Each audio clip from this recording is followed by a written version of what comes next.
Well, welcome in, everybody. Happy Friday to you. It's Ben and Woods, 97.3 The Fan. Great to be here with you. You may, if you're watching on the YouTube feed, you may wonder why we are kind of laid back in our chairs and doing things a little bit differently. We'll explain that in a moment. Great to be here with you. Let's get our heads right on a Friday.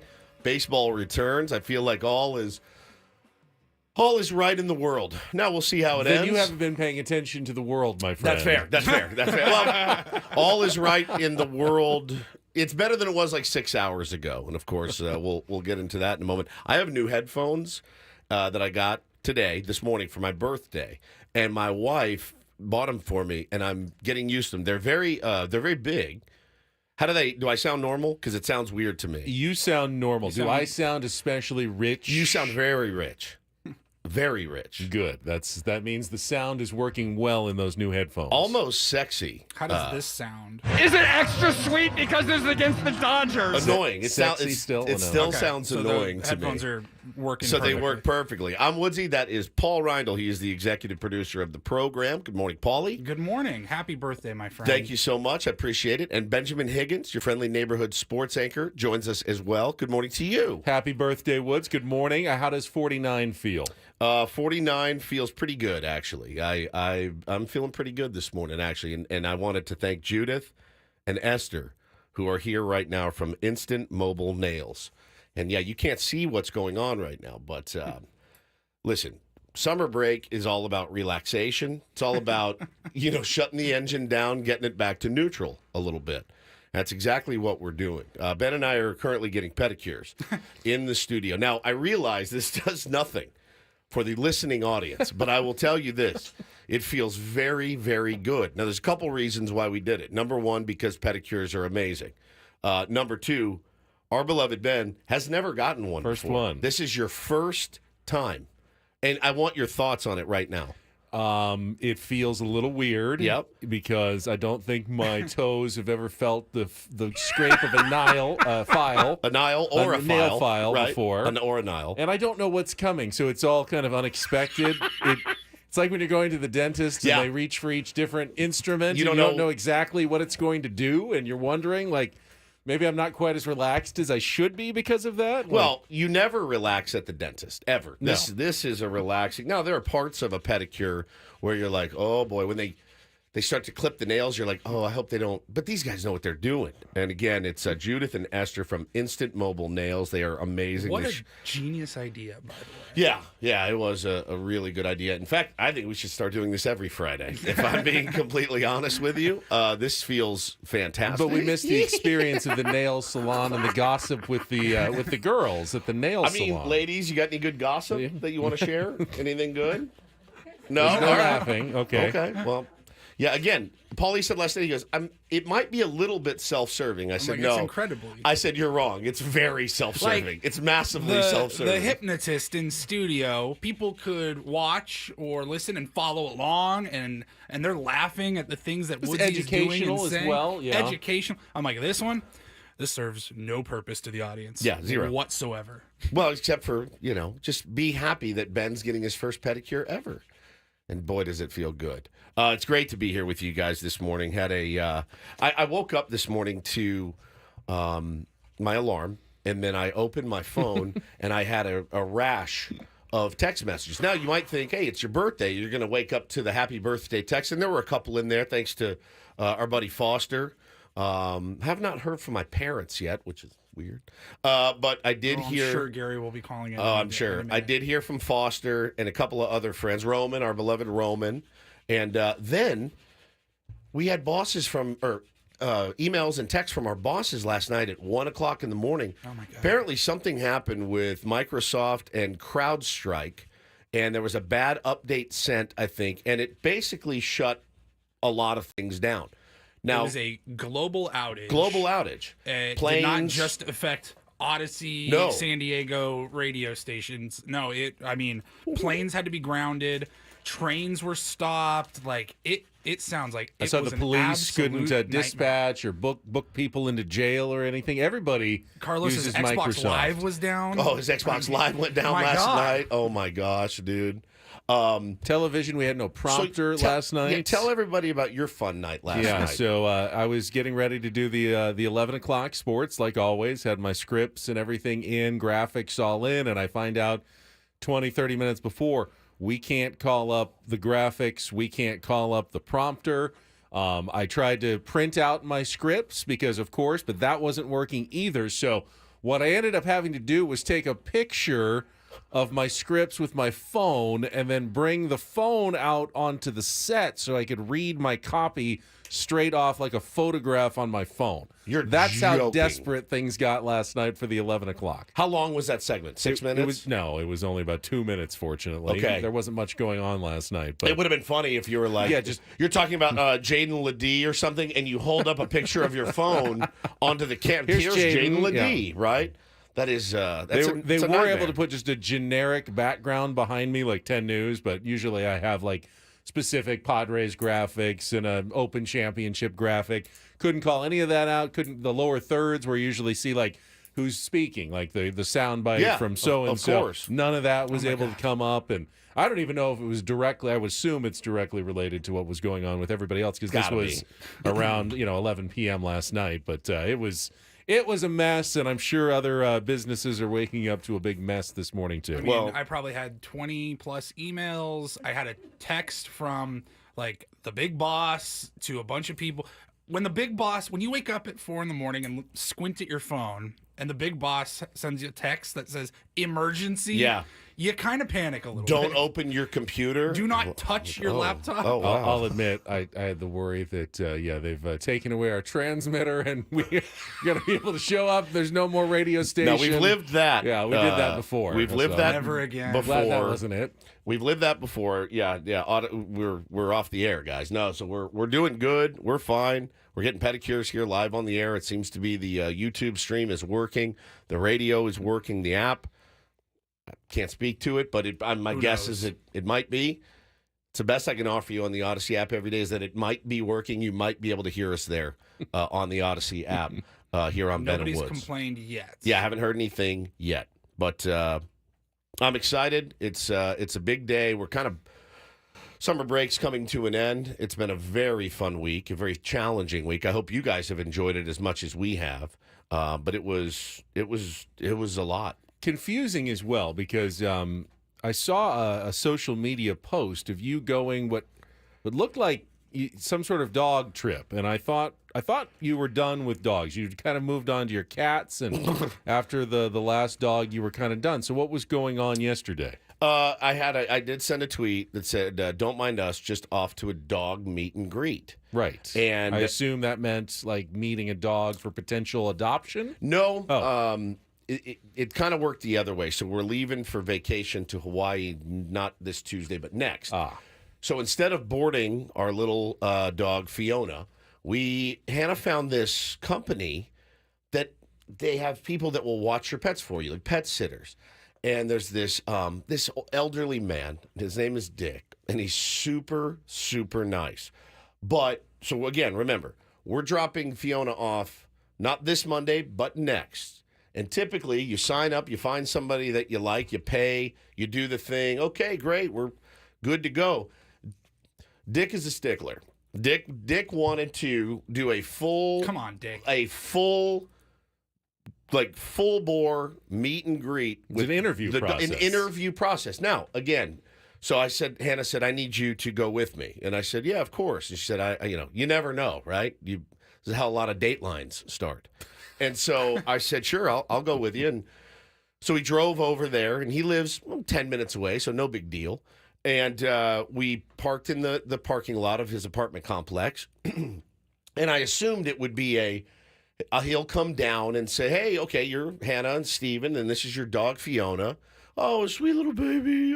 Okay, we'll see you in a couple weeks. Can't wait. Looking forward to it. Right. What else could there be to this process? What else process? could there be?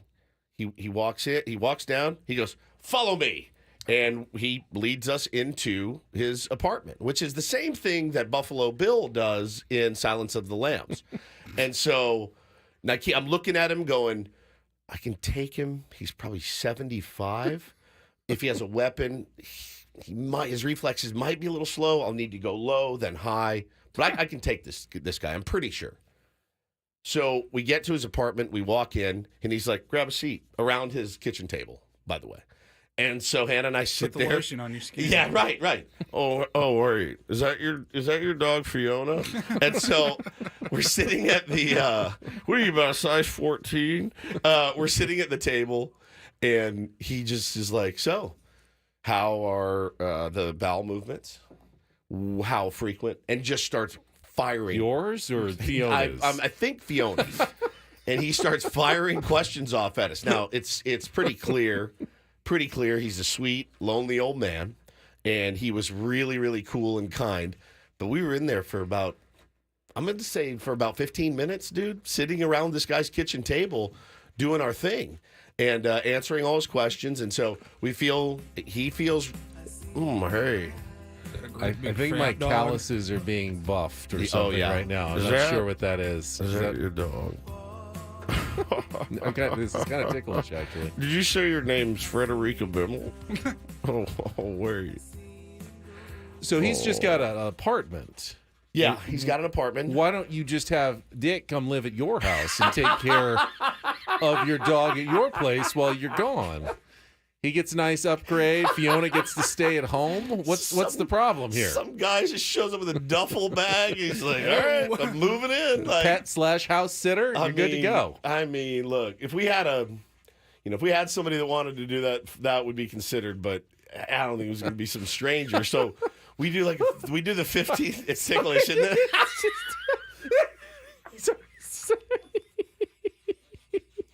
Oh my God! I've never done this before. Ticklish, isn't it? A little bit, yeah. Especially right on like the balls of your feet. That's what I was hoping for. That's exactly what I was hoping for. You're giggling. Get in there real good. Get in there good and deep. So anyway, we finished the interview process, and we, everyone was amenable to the whole scene, and he was really nice. He goes, "I'll walk her out. I'll walk her out." He's very firm. Yeah, I believe he was in the military in his younger days. "I'll walk her out. You guys stand behind." We said, "Oh, okay." So he walked her, took her out, let her go potty, and she gave him a little kiss, and we were off and running. So no, we are not getting another dog. We actually didn't want this dog, but we have her because my mother-in-law dropped her off and ran. So we've got her until we don't. So she is a really sweet girl. But yeah, Dick will be watching her for like a week while we're gone. Well, I'm glad you passed the interview process. It would be terrifying. It would be kind of humiliating to be rejected by Dick because you or Fiona didn't meet standards. Correct. Because he's got some standards, obviously. He really, really does. So yeah, it was an interesting day. And somebody's like, "Woods, how high are you in that picture?" And if you look at the picture on Twitter, I do look super high. And I said, "No, dude, I don't partake in cannabis, aka what is it? Ganja, a.k.a. cannabis. A.k.a. cannabis. I don't really partake in it."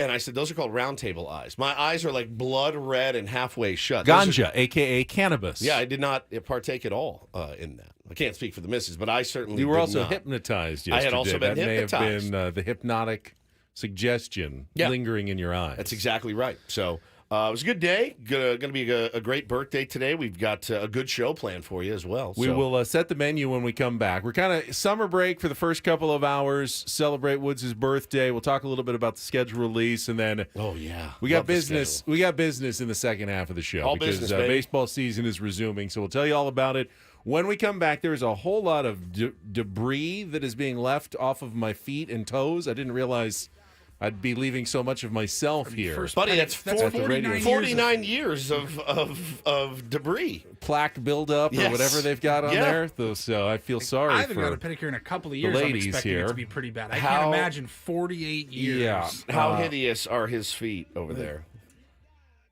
They could be worse. Thank you. Okay. All right. That's the nicest thing anyone has ever said about my feet. They could be worse. You guys are so nice. Thank you so much. This is a really good idea. Let's check traffic. Kelly's out there, assuming her crowd strike is working okay. And then we'll be back with more Ben and Woods on San Diego's #1 sports station, 97.3 The Fan.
How's it going over there, Ben? It's right there on the left.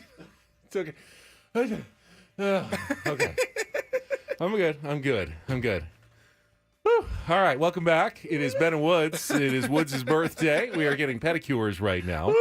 Woods, reintroduce our salon specialists here. Our beloved Judith and Esther, and they are part of Instant Mobile Nails. You can go to instantmobilenails.com for more info. So yesterday you mentioned we had the round table, and is it possible that two things can be true about the round table at the same time?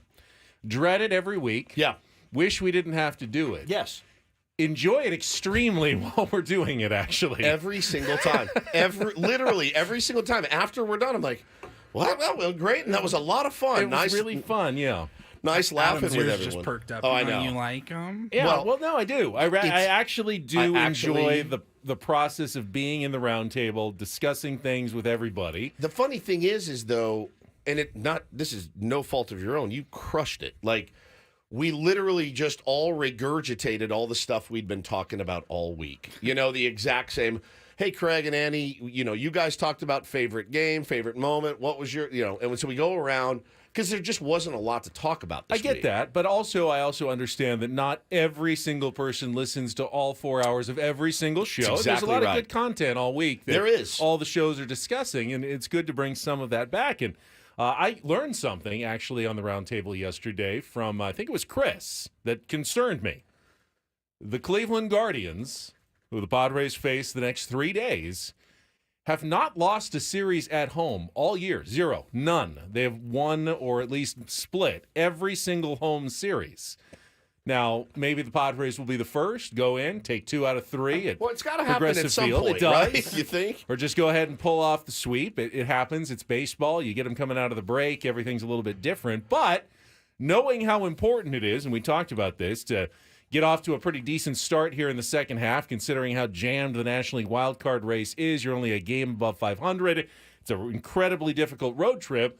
And now we're finding out not only you're facing the 2 best teams in the American League record-wise, but one of them has been dominant on their home field all season long, and that's how you got to start the second half of the year tonight. Yeah, you just got to figure out how to win tonight. 1-0 tonight. But it was a great time. It's always fun hanging out with your colleagues that you don't get to see a lot. So I thought you did a great job, and hopefully the audience enjoyed it as well. But yeah, it'd be a good place. Like if you didn't get a chance to listen to any shows all week, be a great place to go in and just kind of get your Padres info crammed into an hour. You okay over there? You looking to fall asleep? No, this feels good. This is kind of, there's a bit of a foot rub element to it right now. Yeah, that I told you. This is the part that I'm enjoying the most. Dominic so says, far. wow, if you just dropped in and didn't know what was going on. Yeah, we're getting pedicures today. It's my birthday, and Ben's never had one before. And Paulie's had a monster week and deserves a pedicure as well. Paulie has knocked it out of the park this week. So on my birthday later this year, what is something you've never done before that we can have Woods do for the first time? 3. That one's also going to be all about you. But 3 girls at the same time. We've only got 2 right now in studio. So, right. Yeah. But I don't know. I mean, I've pretty much tried it all, bud. That's what I'm worried about. It's going to be hard to come up with something. Your birthday, is It's going to be elite. We may get taken off the air. Yeah. Just so you know. I mean, I'm not saying anything about it, but I am fully prepared to just ask forgiveness instead of permission for any of the stuff I have planned. Just come wearing a loincloth that day. That's all I'm going to tell you. Just a little loincloth. And that's all you're going to need, okay? All right, speaking of plans, here are the plans for the show today. Set the menu. I know there's still 63 games left in this current baseball season, but we also know about the 162 the Padres will be playing next season. Baseball, more than any other sport, likes to get a move on in releasing the following year's schedule, and we already know what the 2025 schedule looks like for the San Diego Padres. So I'm willing to do a little schedule talk coming up here. I love schedule. And the funniest thing is, Paulie said yesterday, he brought up the schedule. He goes, I don't know, it usually comes out like right around now and then later on the day. Sometime between now and the next month or here's so. the schedule. It was so good. Now, Great are we going to timing. do what you used to do in the football season and go through each game Yeah, and go win, loss, win, loss. That's what we'll be doing in our 8 We can do o'clock hour. a fake Padres heartbeat for next year and see what it sounds like. 162, but we'll take a look at some of the just the interesting elements of the 2025 schedule schedule if you didn't have a chance to go through it. We've got it in front of us. We will discuss coming up in our 7 o'clock hour, get to our regular features. We'll take a look ahead at the Cleveland Guardians series, pitching matchups.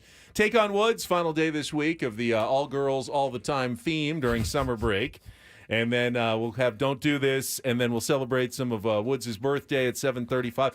We actually do have a couple of things planned that he does. I think he's unaware of. I'm very unaware. So he'll find out from Paulie and me what we have in store. And then when we get to 8 o'clock, summer break's kind of over.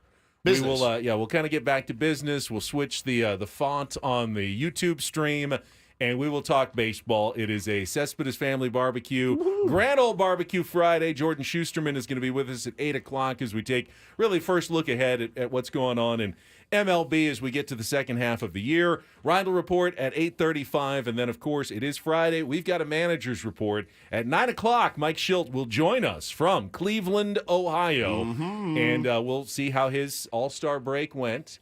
Padres are reportedly or have already made a move today to bring up Tirso Ornelas. Yep. And during the roundtable, we got a little bit of breaking news via the UT through Annie that Fernando Tatis Jr. had an MRI, and the news was good.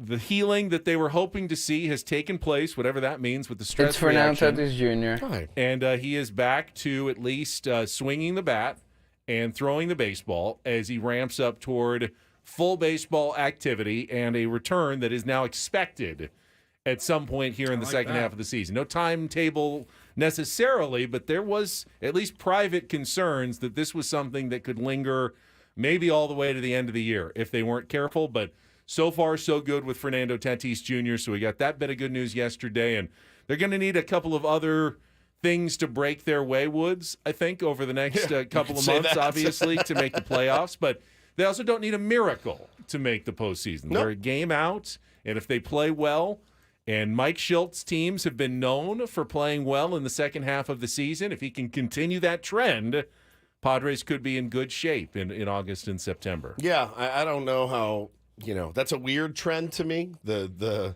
hey, we always heat up in August and September. Like, I don't, how do you quantify that? Or is that just blind luck? I think it's just blind luck. I don't know, but when we talked to him in spring, that was his theme. Now, whether he kind of has embraced it or whether something he does strategically, how he plans things out, that manifesting, buddy. He just manifests it to happen. Want his teams to be playing better as the season goes on. What he said, better as the game goes on, better as the series goes on, better as the season goes on. Yep. That was his mantra from the very beginning.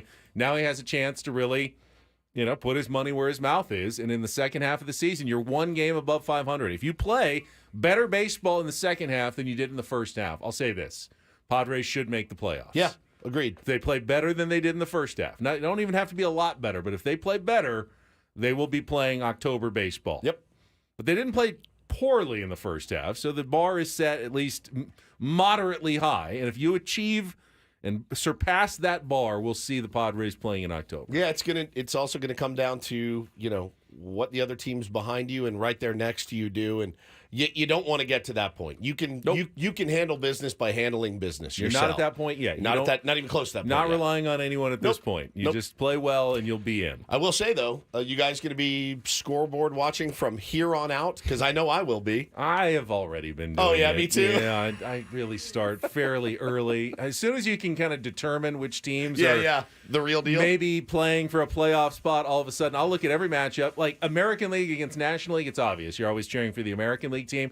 Gets a little more confusing, like when the Reds are taking on the Giants, and I go, I'm not sure which team I want to win and lose in this matchup. 100%. And the real tough ones are when someone's playing the Dodgers, and you go, I want the Dodgers to lose. But then again, Dodgers beating up on other teams could be good for the San Diego Padres in a wild card race. So, 100%. Nobody's scared of the Dodgers in October. Well, we don't know if the Padres will be playing in October. We do know they'll be playing in March next year as the schedule is out. We will talk about the 2025 matchups that the team released yesterday. Coming up in our next segment, happy birthday to Woods. We are getting a pedicure live on the air. It's been about 30 minutes. I got to figure we're nearing the end of this process. I'm almost sad. I really enjoyed it. That was incredible. It's been incredible. Thank you so much. Paulie's getting his turn coming up, and we'll be back with more Ben and Woods after this on San Diego's #1 sports station, 97.3 The Fan.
I posted a picture of my feet on the internet just now.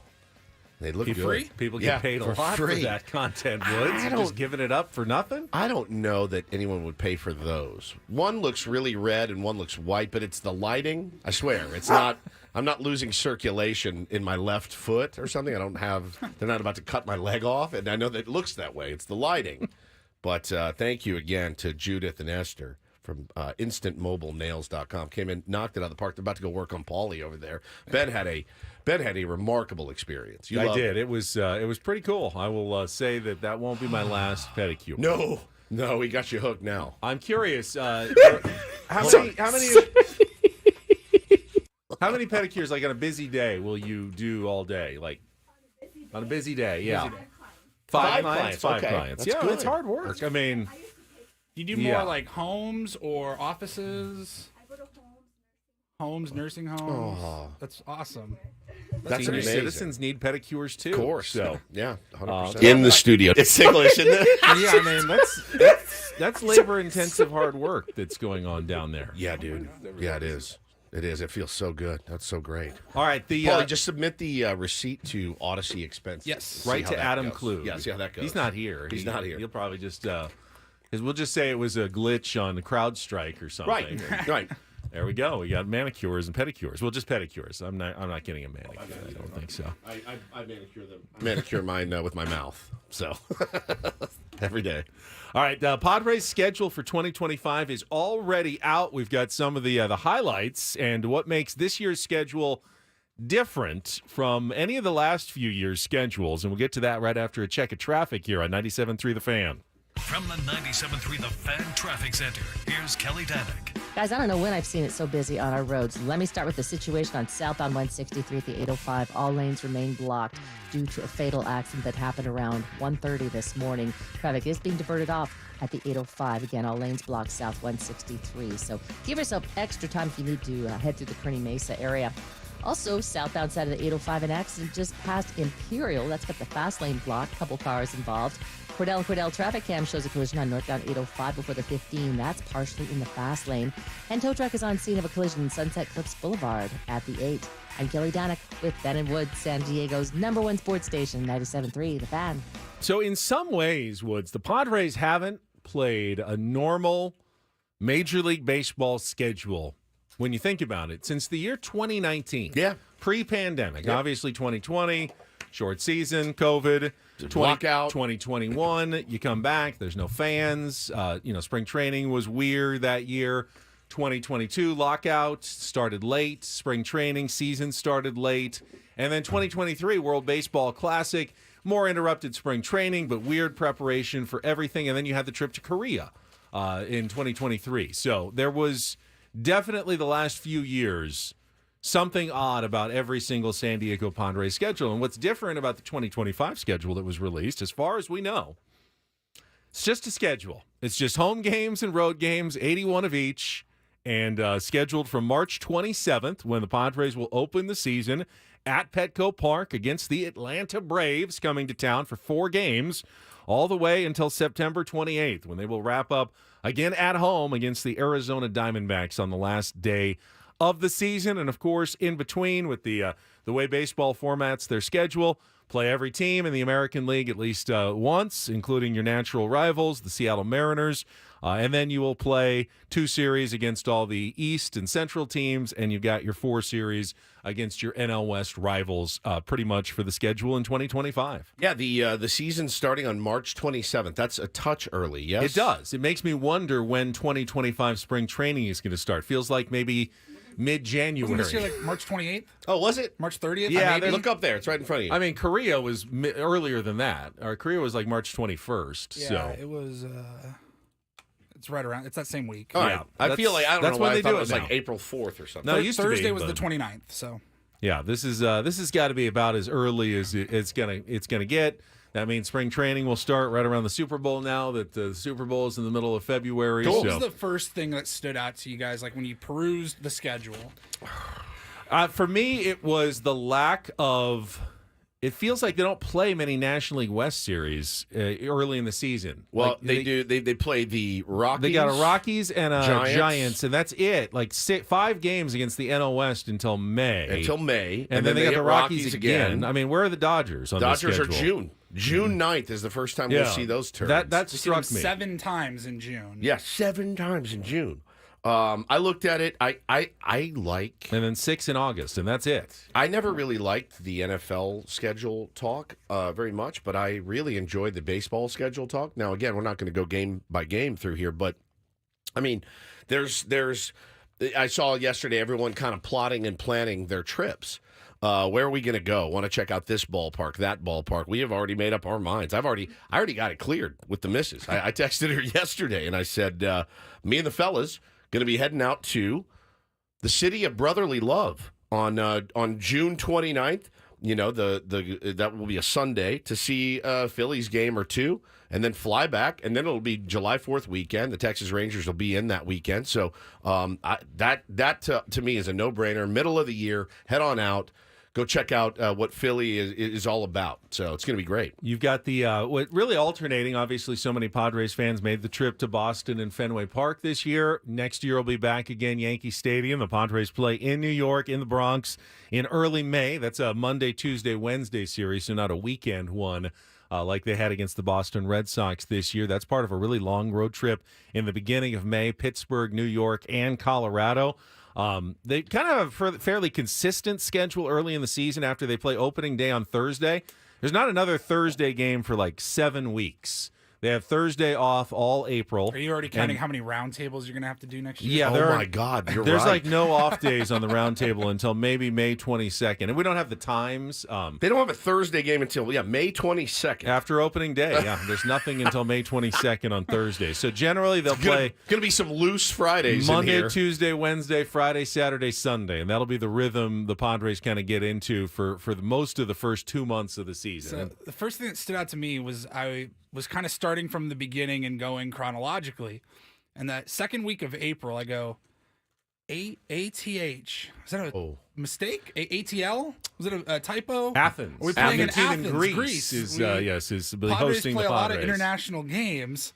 And then somebody pointed out, that's the athletics, moron. And I go, and that will be. Why doesn't it say SAC for Sacramento? Right. That's because the A's don't want to be known as the Sacramento A's. They're simply going to be the Athletics, at least until they finish their move to Las Vegas, which I'm getting more and more skeptical about whether it's even going to happen. Even the move to Sacramento, I know they're starting to build like a major league clubhouse there, but I saw this past week, we had our heat wave. They have artificial. They're going to have artificial turf.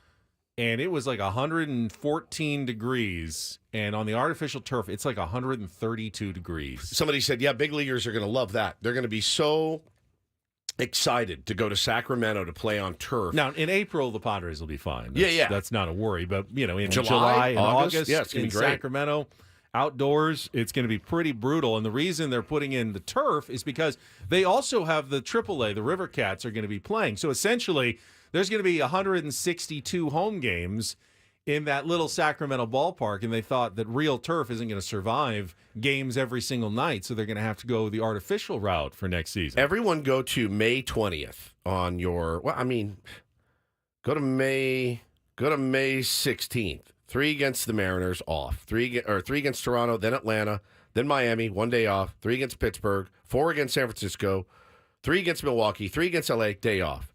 I mean, they're June. They have 2 days off in June.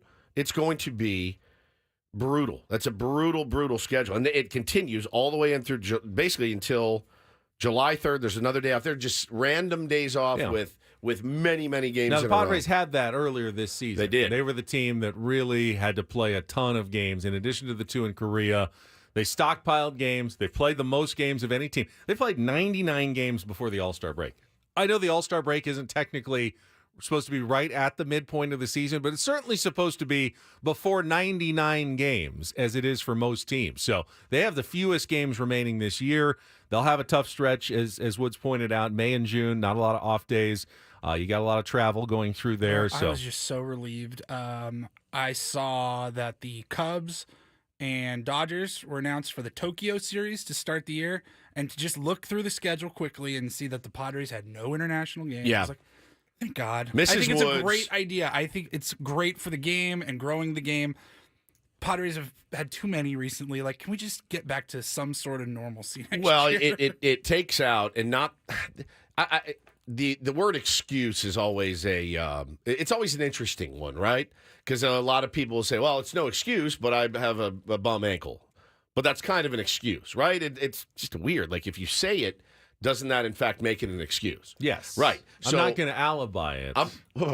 But I won't alibi that. But the thing is But I'm about to alibi. But I'm about to alibi the hell out of this thing. And that has been a talking point, I think is a nice way to say that, the last few years. Hey, well, we had to go do this, the WBC and this and that. And hey, not that they're not valid.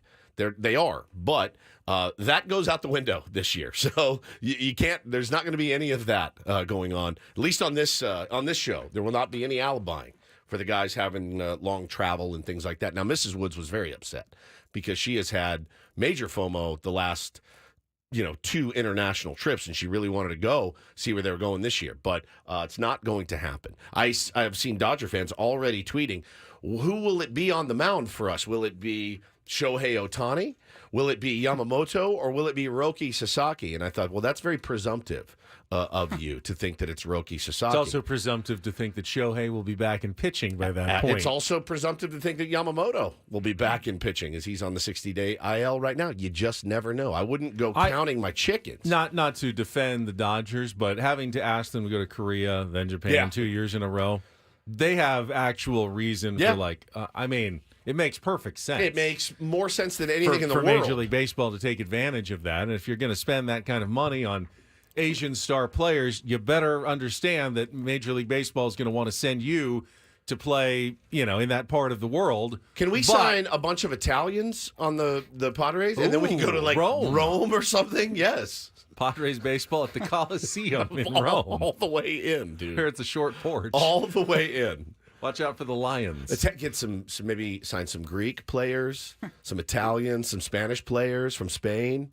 These are good ideas. We're just throwing them out there on the house. Oh, plenty of Caribbean players. Curacao series would be a lot of fun to take Jurickson back home and play some baseball. But next year's schedule is just pretty normal. We talked about the more balanced schedule. I talked about the beginning of the season, not many NL West foes, just the Rockies and a couple against the Giants. Same at the end of the year. Padres will be done with the Dodgers and Giants before the last week of August.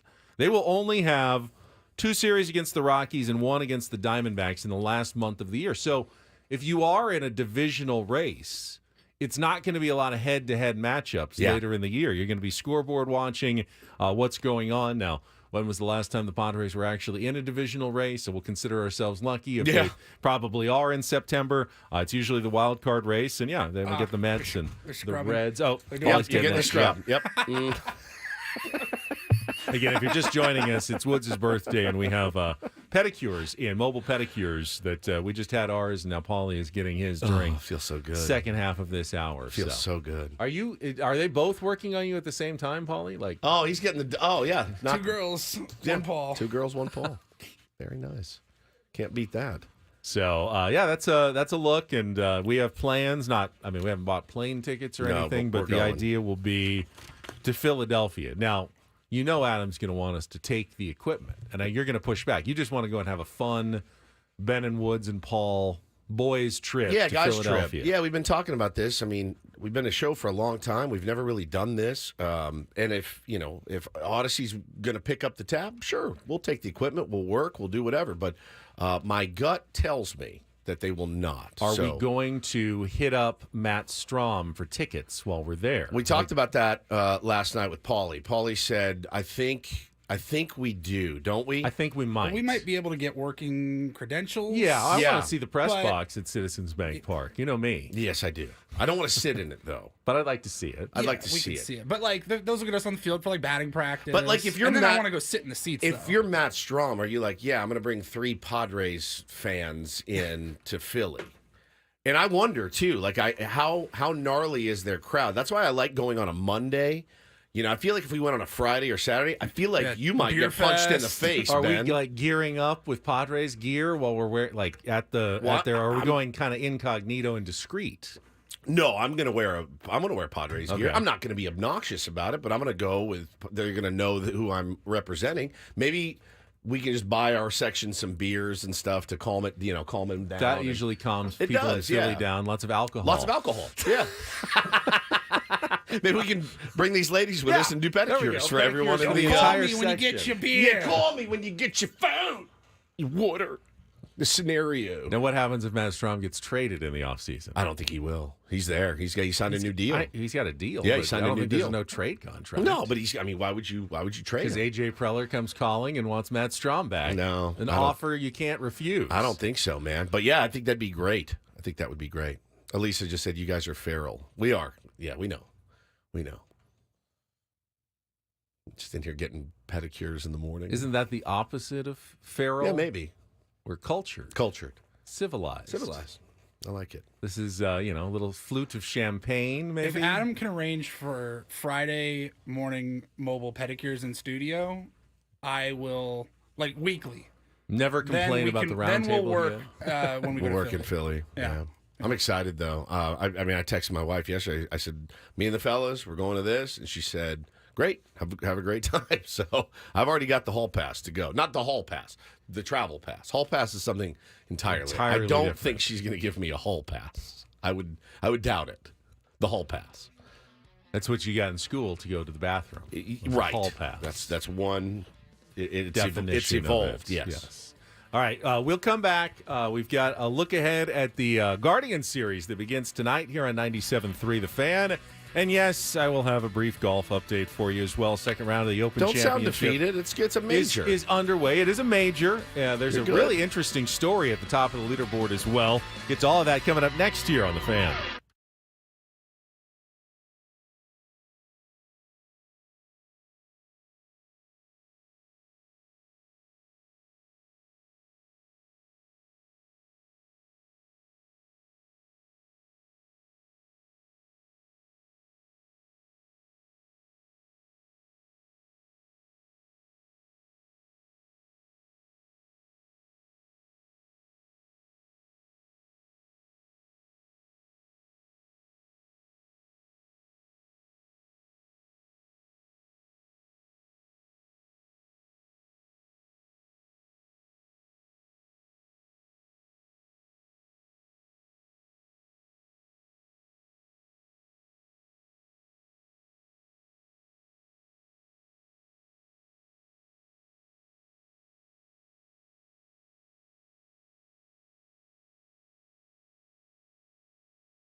So while you were in the restroom during the break, Paulie got a little news from our pedicurists. Remember, I got the nice compliment that my feet weren't the worst she had ever seen? Yes. That was good.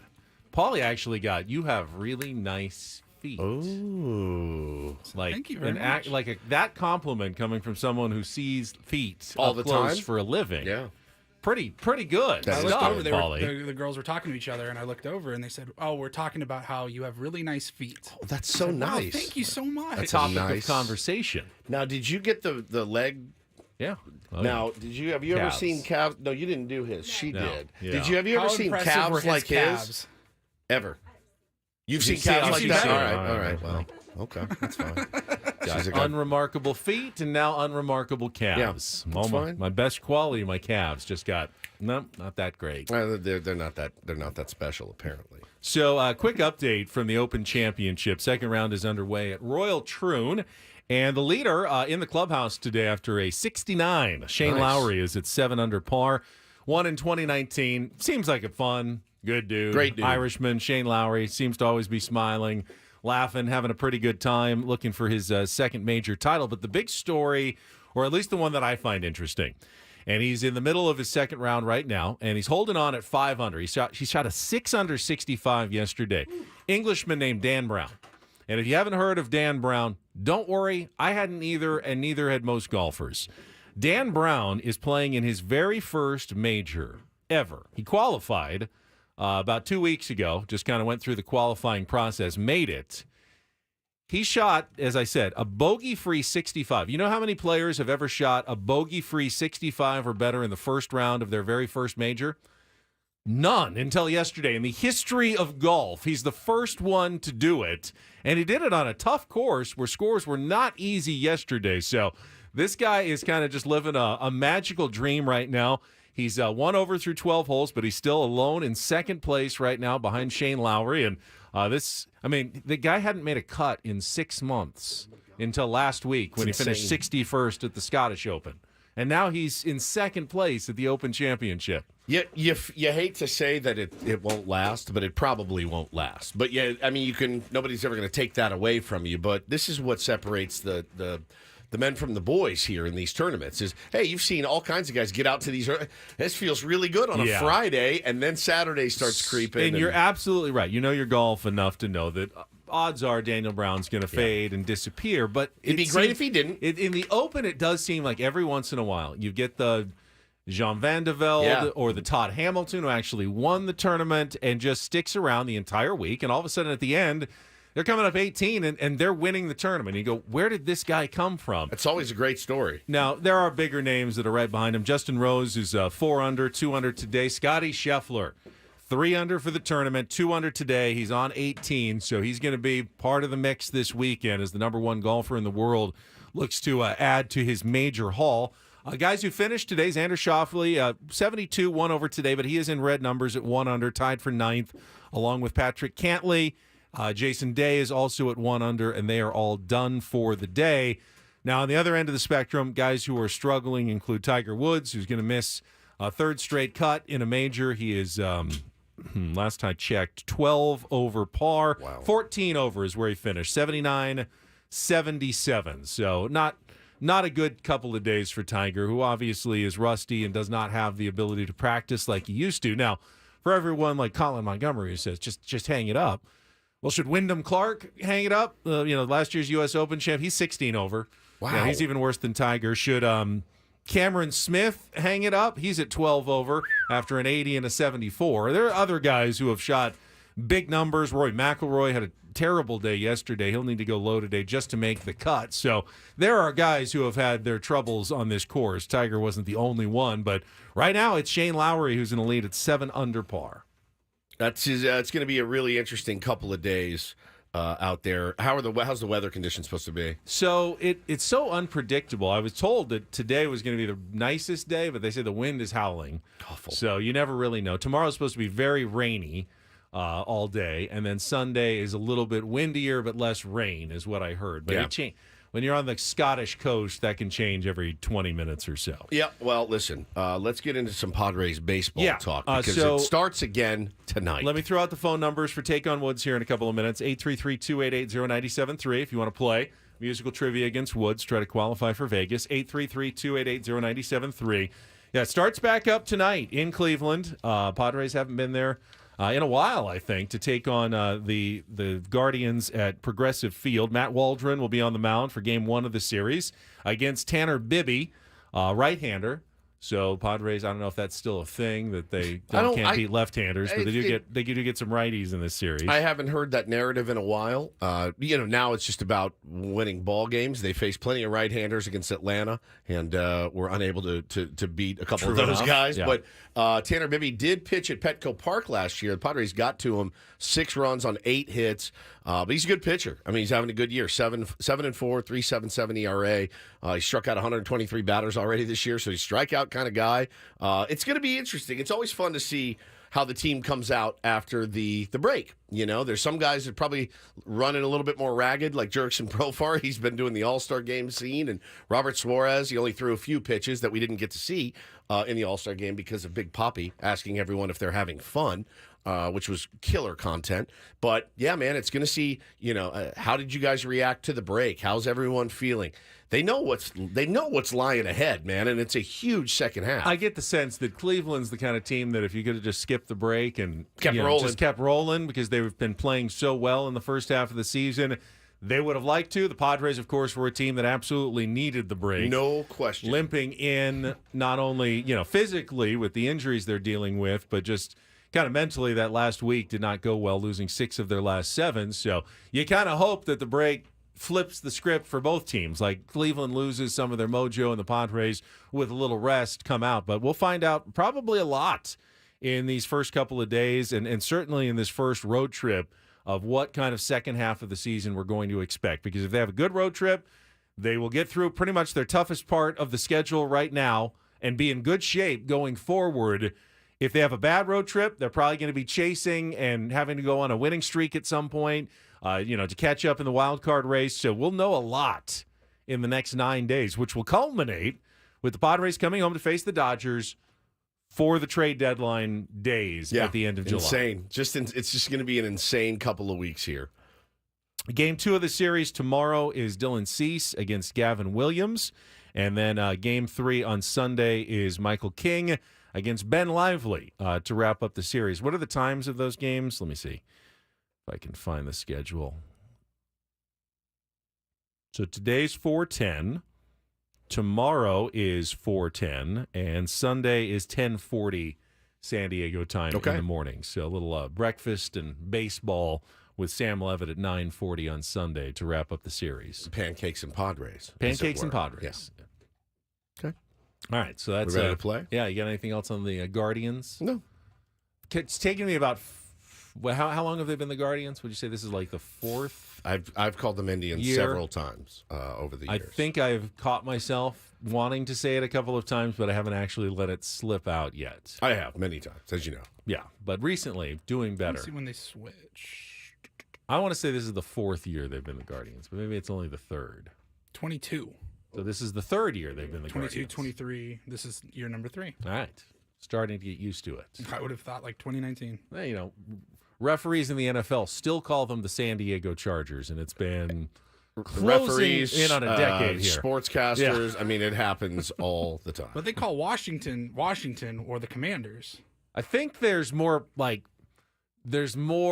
stern penalties when you call them their old name. Like you're a little more like hesitant. That's fair. They're a more iconic franchise than the Chargers historically. Yeah, and it's been 8 years, and the Chargers are still getting called San Diego. Maybe it's because the majority of people were kind of happy that Washington changed their name and were unhappy that the Chargers left San Diego. Makes sense. They're just kind of fighting against it mentally. All right, let's get to our game. It's time to play a little Take on Woods.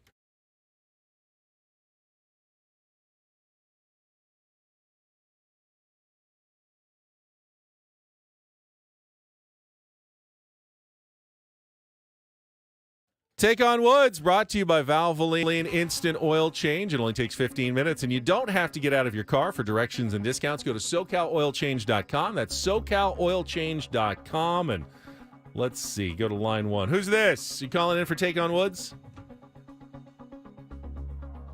If you're on the phone, talk. Hello? Hello. Hey, hi. Who's this? Oh, Luis. Luis, are you playing, want to play Take on Woods? I do now. You do now. All right. Well, that's promising. All right, Luis, congratulations. You're a contestant. If you can beat or tie Woods, you will qualify for our grand prize getaway to the Rio, Las Vegas. 2 nights, dinner for 2, and a day bed at the Rio pool. Check out the Rio with their new ownership, newly remodeled rooms, 4 sparkling new pools, and a brand new food hall. Book now at RioLasVegas.com.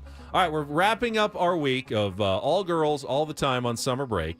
And your categories are girl power, songs from the 2000s and 2010s that end in the word girl.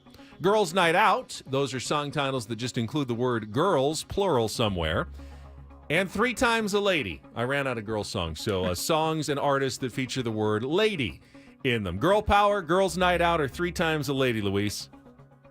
Let's try Girls Night Out. Girls Night Out. Okay, today we're looking for 5 song titles that all, yes, again, include the word girls, plural. You'll have 60 seconds. If you don't know an answer, say pass. We can come back to it if there's time left on the clock. First question is the 2-second song. Paulie, going to play a little music. You need to give me the title and the artist. It's a 2-parter to score that point. Luis, are you ready to play? Let's do it. All right, 60 seconds on the clock. The category is Girls Night Out. Your time begins when Paul plays the music. Good luck, Luis. Let's take on Woods. That's the love for girls want to have fun. Correct. An ode to strippers, which 1987 Motley Crue hit references gentlemen's clubs in L.A., Vancouver, Fort Lauderdale, Atlanta, and Paris. Girls. Correct. Which 1981 Duran Duran hit starts with the sounds of shutters clicking on a camera. Girls on Film. Correct. The Beach Boys and Katy Perry both have a hit single with what title, although Perry changes the I to a U in hers. Pass. Just like in their previous hit, Sherry, Frankie Valli and the Four Seasons hit those highs in which other song that went to number 1 in 1962? We're going to have to have girls.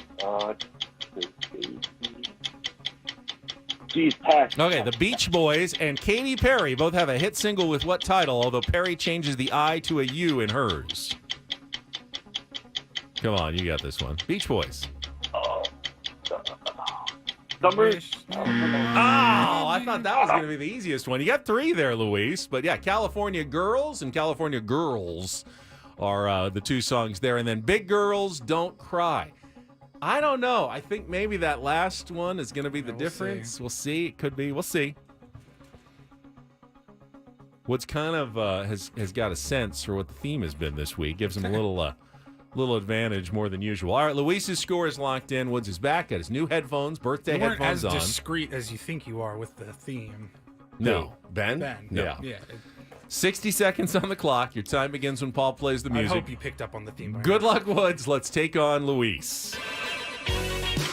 Girls Just Want to Have Fun by Cyndi Lauper. Correct. An ode to strippers, which 1987 Motley Crue hit. Girls. Correct. Which 1981 Duran Duran hit starts with the sound Girls of... on Film. Correct. The Beach Boys and Katy Perry both have a hit single with what title? California Girl. Correct. Just like in their previous hit, Sherry, Frankie Valli and the Four Seasons hit those highs in what other song that went to number 1 in 1962?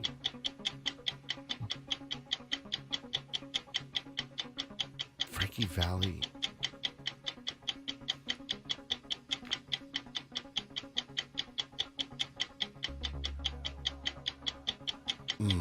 Think of the high falsetto. Oldie song. I don't know. The girls' tank. No. But did you get 4, and that just sneaks out a 4-3 win over Luis. Can't lose on your birthday, buddy.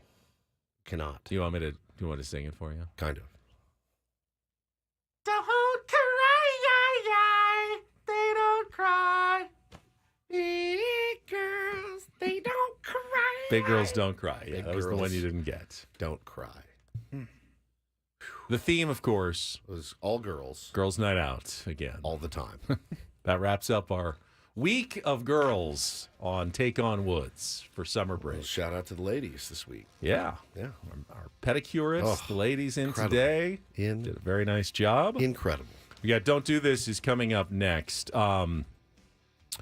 There's an interesting fight between two famous quarterbacks going on right now. A battle in court. Oh, in court? In court battle, yes. Between two famous quarterbacks. One active, one retired. I'll tell you about it in Don't Do This. Coming up next on San Diego's #1 sports station after traffic here on 97.3 The Fan.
Don't Do This is brought to you by the Craft Taco in Sorrento Valley. Craft Taco has some of the best quality tacos. In fact, they're ranked top 30 in Yelp in the entire country for tacos, which is really cool.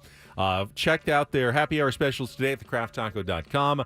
Again, go to thecrafttaco.com. All right, I'll start us out in Don't Do This with a dispute between two well-known quarterbacks that has reached the legal channels. Reigning NFL MVP Lamar Jackson is challenging Pro Football Hall of Fame quarterback Troy Aikman's use of the number 8.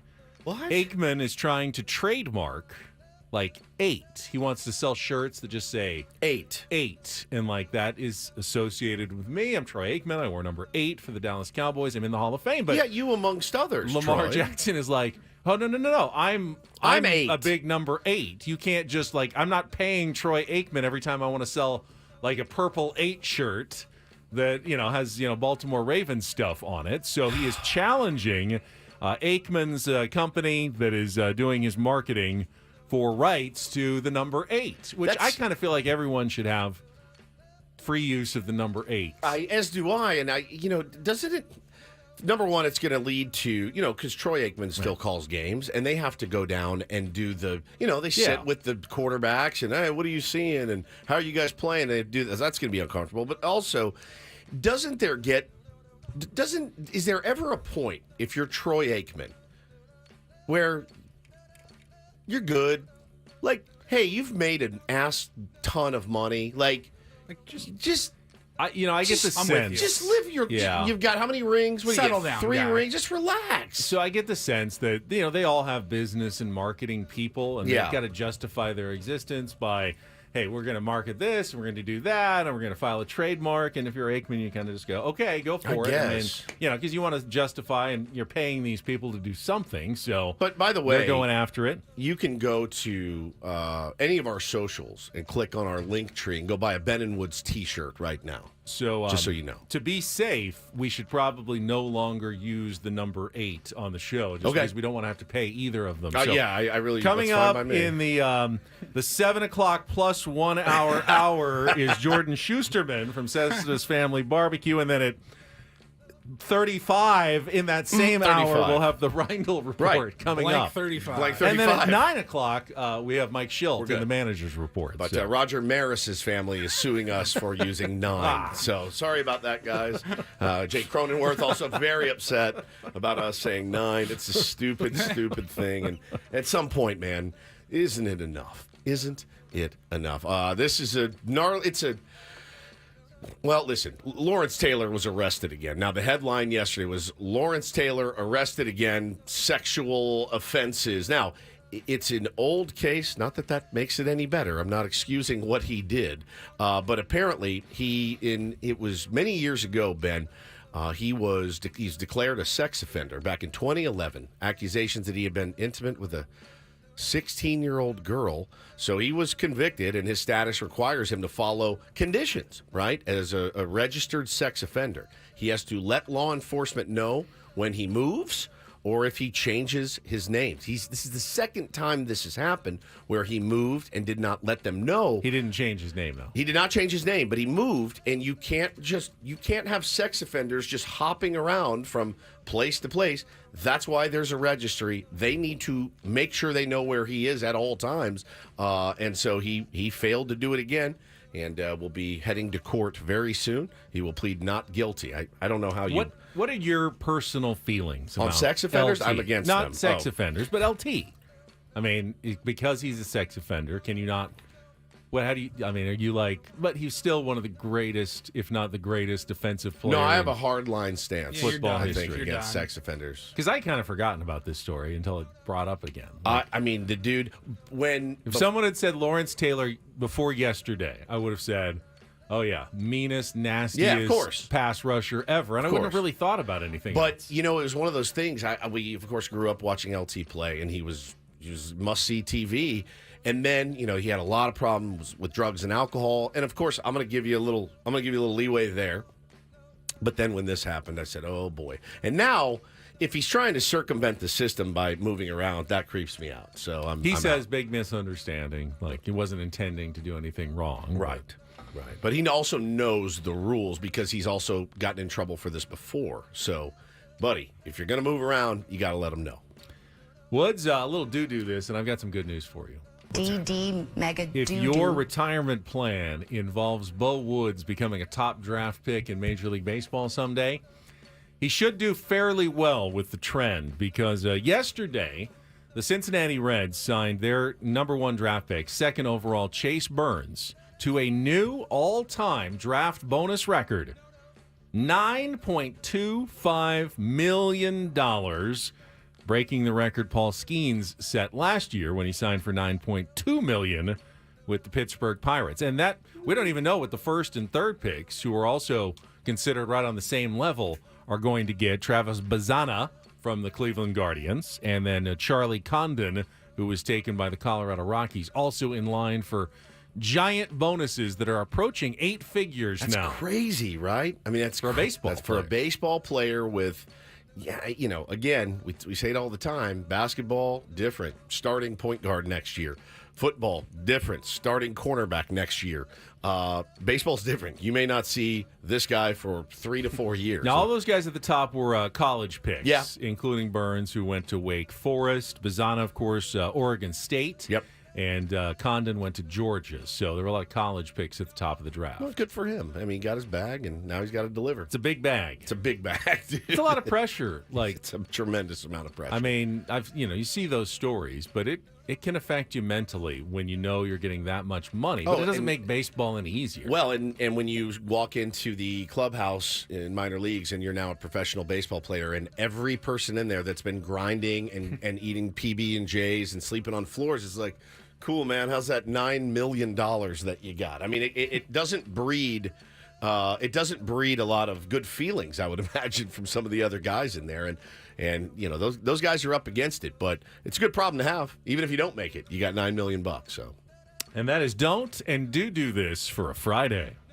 That was Don't Do This with Ben and Woods on 97.3 The Fan. All right, stay tuned because we have a couple of birthday surprises. oh boy, oh God, headed Woods' way.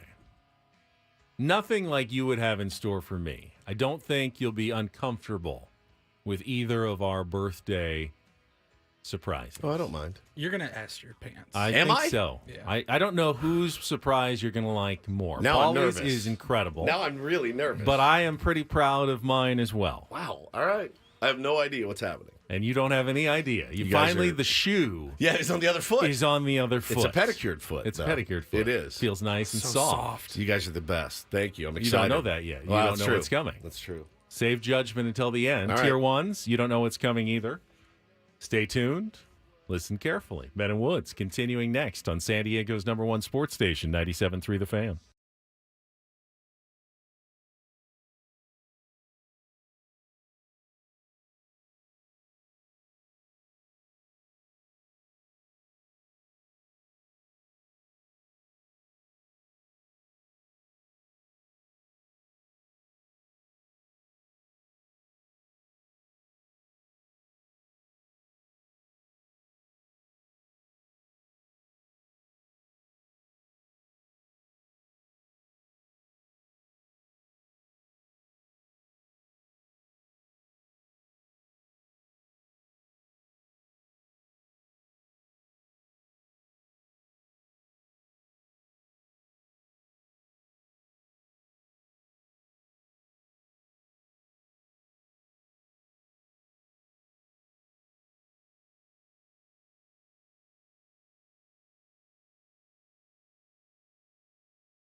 If that's my birthday surprise, then you guys didn't do a Adam's very back. good No, that's a job. happy What is birthday. happening? That's a coincidence. Welcome back to Adam Klug. Welcome back, dude. We After missed his you. vacation. Picked a great week to be away from Sports Talk Radio. The All-Star break. Yeah, All-Star break Nothing was going on. was a tough one.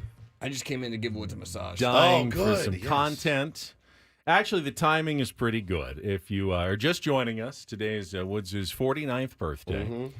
And Paulie and I have both set up a birthday surprise for Woods. But I will admit that I could not have set mine up without the help of this person. Yes. Right this was here. a He collective was- effort. So he gets just as much credit for your birthday present as I do. He knows deep in his heart that I am madly in love with him. Madly. I know. He's the And best this is boss all- I've ever had. This is only going to make you feel even more warmly toward him. Paulie, if you would, unveil our present to Stephen Woods.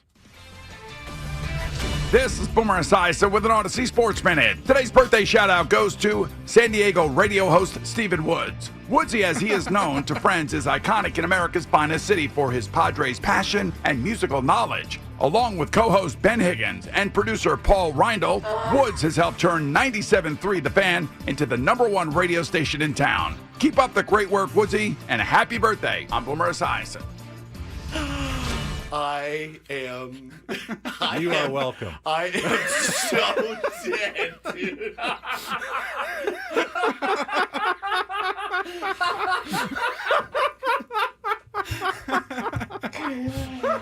I cannot believe what just happened right now. You know, dude. Tears in my eyes. I'm not kidding. It gets tough every year. You're like, what do you get the guy that's got everything? I was like going through like Amazon and going, I have no idea what I'm going to get him. What does he really want? I know what he really wants. He wants Boomer Esiason I said to it shout earlier out in his a birthday. break. So you know I've what? been planting that seed for like 3 days. I'm gonna talk to Adam. We're gonna write some emails. I'm gonna write a script. We're gonna see if we can get Boomer Esiason to give him a birthday shout out. And there he did it. One more time. What did he charge you? This is Boomer Esiason with an Odyssey Sports Minute. Today's birthday shout-out goes to San Diego radio host Stephen Woods. Woodsy, as he is known to friends, is iconic in America's finest city for his Padres passion and musical knowledge. Along with co-host Ben Higgins and producer Paul Reindl, Woods has helped turn 97.3 The Fan into the #1 radio station in town. Keep up the great work, Woodsy, and a happy birthday. I'm Boomer Esiason. It's the greatest gift of all time. Like, it is so. It's so elite, How good is dude. that? It's so elite. I'm blown away. I truly am blown away. That is spectacular. All right. We've got, let's see, you dad's on the line. Do you want to talk to him now? Or do you want to get Paulie's present? That's Or tradition. Let's bring in Gary Woods. He's kind of late this morning. Yeah, he is. That's okay. It's a good time for it. This is a perfect segment. Gary, good morning. Can you believe that you have a 49-year-old son now? Well, first, I can't believe that, but following Boomer Esiason is pretty tough. Are you on your potato phone? You sound like Sammy Levitt over there. Hi, Pop. No, I'm headed to the doctor. Okay. But I just, I could not stop but give you a happy birthday shout out, Stephen. I love you. I appreciate it. Good luck at the doctor, Gary. I love going to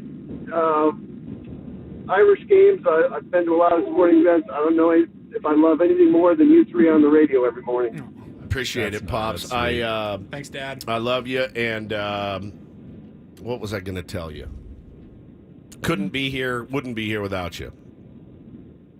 Well, that's not true, but I appreciate it. Yeah, I don't know. From what I've heard, I think it's kind of true, Gary. Absolutely. Yeah, we all thank you for getting him to this point now, and Dad, to the man he is now. Pretty incredible. We're talking to Mike Shildt later. Any questions that you might have for him, you could that didn't get answered by AJ Preller when you were conversing with him. Yeah, I do better with AJ, I think. That's true. I haven't had a chance to talk with Mike yet. Yeah. All right. Well, listen, next year, spring training, I do think a great bit would be to turn my dad loose on these guys. Just give him a mic and let him go. I love you very much, Dad. Mizuno cleats? Thank you for your support of not only me, but, of course, my family and then my work family here. Our #1 fan, certainly. So I love you very much. Love you guys, too. Have a great day, Steven. All right, we will. I love you. All right. Oh, man. So, Paulie also got you something. Yeah, that we have a dilemma. might top mine, honestly. However, we have a big dilemma here. Yeah. So what I need you to do is, because I need your natural reaction. We're gonna play traffic. Okay. I need you to check your phone. Okay. I just sent you something. Right now? Right now. Yeah. Okay. And I want you to listen to it during traffic. because we can't have the microphones on while you listen to your version. We will play an edited version. And then we'll play an edited momentarily. version when we come back. So Woodsy's going to play. Oh, my God. So we're going to check traffic. All right. Oh, my God. We're going to check traffic, and we'll explain right after this on 97.3 The Fan. From the 97.3 The Fan Traffic Center, here's Kelly Danick. Guys, I'll talk about that closure on southbound 163 in a moment. Meanwhile, we've got some problems in the North County. Crash blocking the 2 right lanes. South 5 coastline just past Lucadia. Southbound 15, you got double trouble. Crash at Via Rancho Parkway. Looks like there's a vehicle over the right shoulder, one in the center divide. Then up ahead, right before West Bernardo, another accident. This one is now over to the right shoulder. Okay, southbound 163 at the 805 remains blocked, all due to a fatal collision happened around 1:30 this morning. 4 people lost their lives in this crash, guys. Just a horrible situation. So traffic is being diverted off at the 805 off South 163. They won't be reopening that for at least a couple more hours, so plan accordingly if that's normally your route. I'm Kelly Danick with Ben and Wood, San Diego's #1 sports station, 97.3 The Fan. Okay, I know you're out there my dying. The God. YouTube chat who just saw Woodsy's reaction they're dying to know what he just watched on his phone from Paul Reindl for Woods' birthday. Dying to know what it is. So, Paulie, if you kind of explain what just happened. One on the old Cameo. Just always a great gift idea if you can find a good Cameo. And I'm searching around, and I searched the name M.R. Oh, my God. Now, who is M.R. if you aren't familiar? Big bomber class before bossing on the head. This is the greatest. Woods has an unusual obsession with him. Woodsy's favorite human. My favorite human for the being. last 6 months, 12 months. Other than like you guys and my family, Even that, I'm not sure. it's him. I can't wait to hear how you edit this. It's impossible. It's like Paulie said, check your phone. As soon as I opened, I saw his beautiful, beautiful face. Now he is an English rapper, but he raps in Jamaican, and he's like my favorite. He's all over Twitter, and I tweet him all the time. I scream at my house. My 3-year-old said it on the live stream last night. Last night. I mean, he's an icon in my mind and in my home. Well, here's the when I edited opened that, version. this is unreal. You can use your imagination, I guess. Big bomber class before bossing on the head. Sexy gal says she want when Woodsy. That sounds good. Trying to crack himself up. He's high as a kite. Woodsy, big up myself, my G man, fully active, my bro. Happy birthday, family. When Woodsy was red, you know what I'm saying? He can't stop Have a laughing. good one, my bro. That's for myself, M.R, Ben, and Woods. When Woods does red. So good, dude. Big bomber class before bossing on the head. I just don't even know what to say. I mean, you just couldn't have gotten me anything better, dude. Day of my life. Boomer M.R. Like, what's next? Paige Spiranax here? Like, what's happening? What's going on? I was looking behind him just in case. The big boxer. My God, dude. We got to start thinking about how we up that for year 50 next year. Oh, yeah. 50. The big Well, 5-0. He'll be here. We have to have him. To fly him out. He has to be here to play Woods Fest. Woods Fest. gotta And Ben happen, and Woods yeah. Fest, because we're both turning 50. Woods That's true. Stock. Ben and Woodstock. Paulie, Ben and Woodstock. Done. Adam.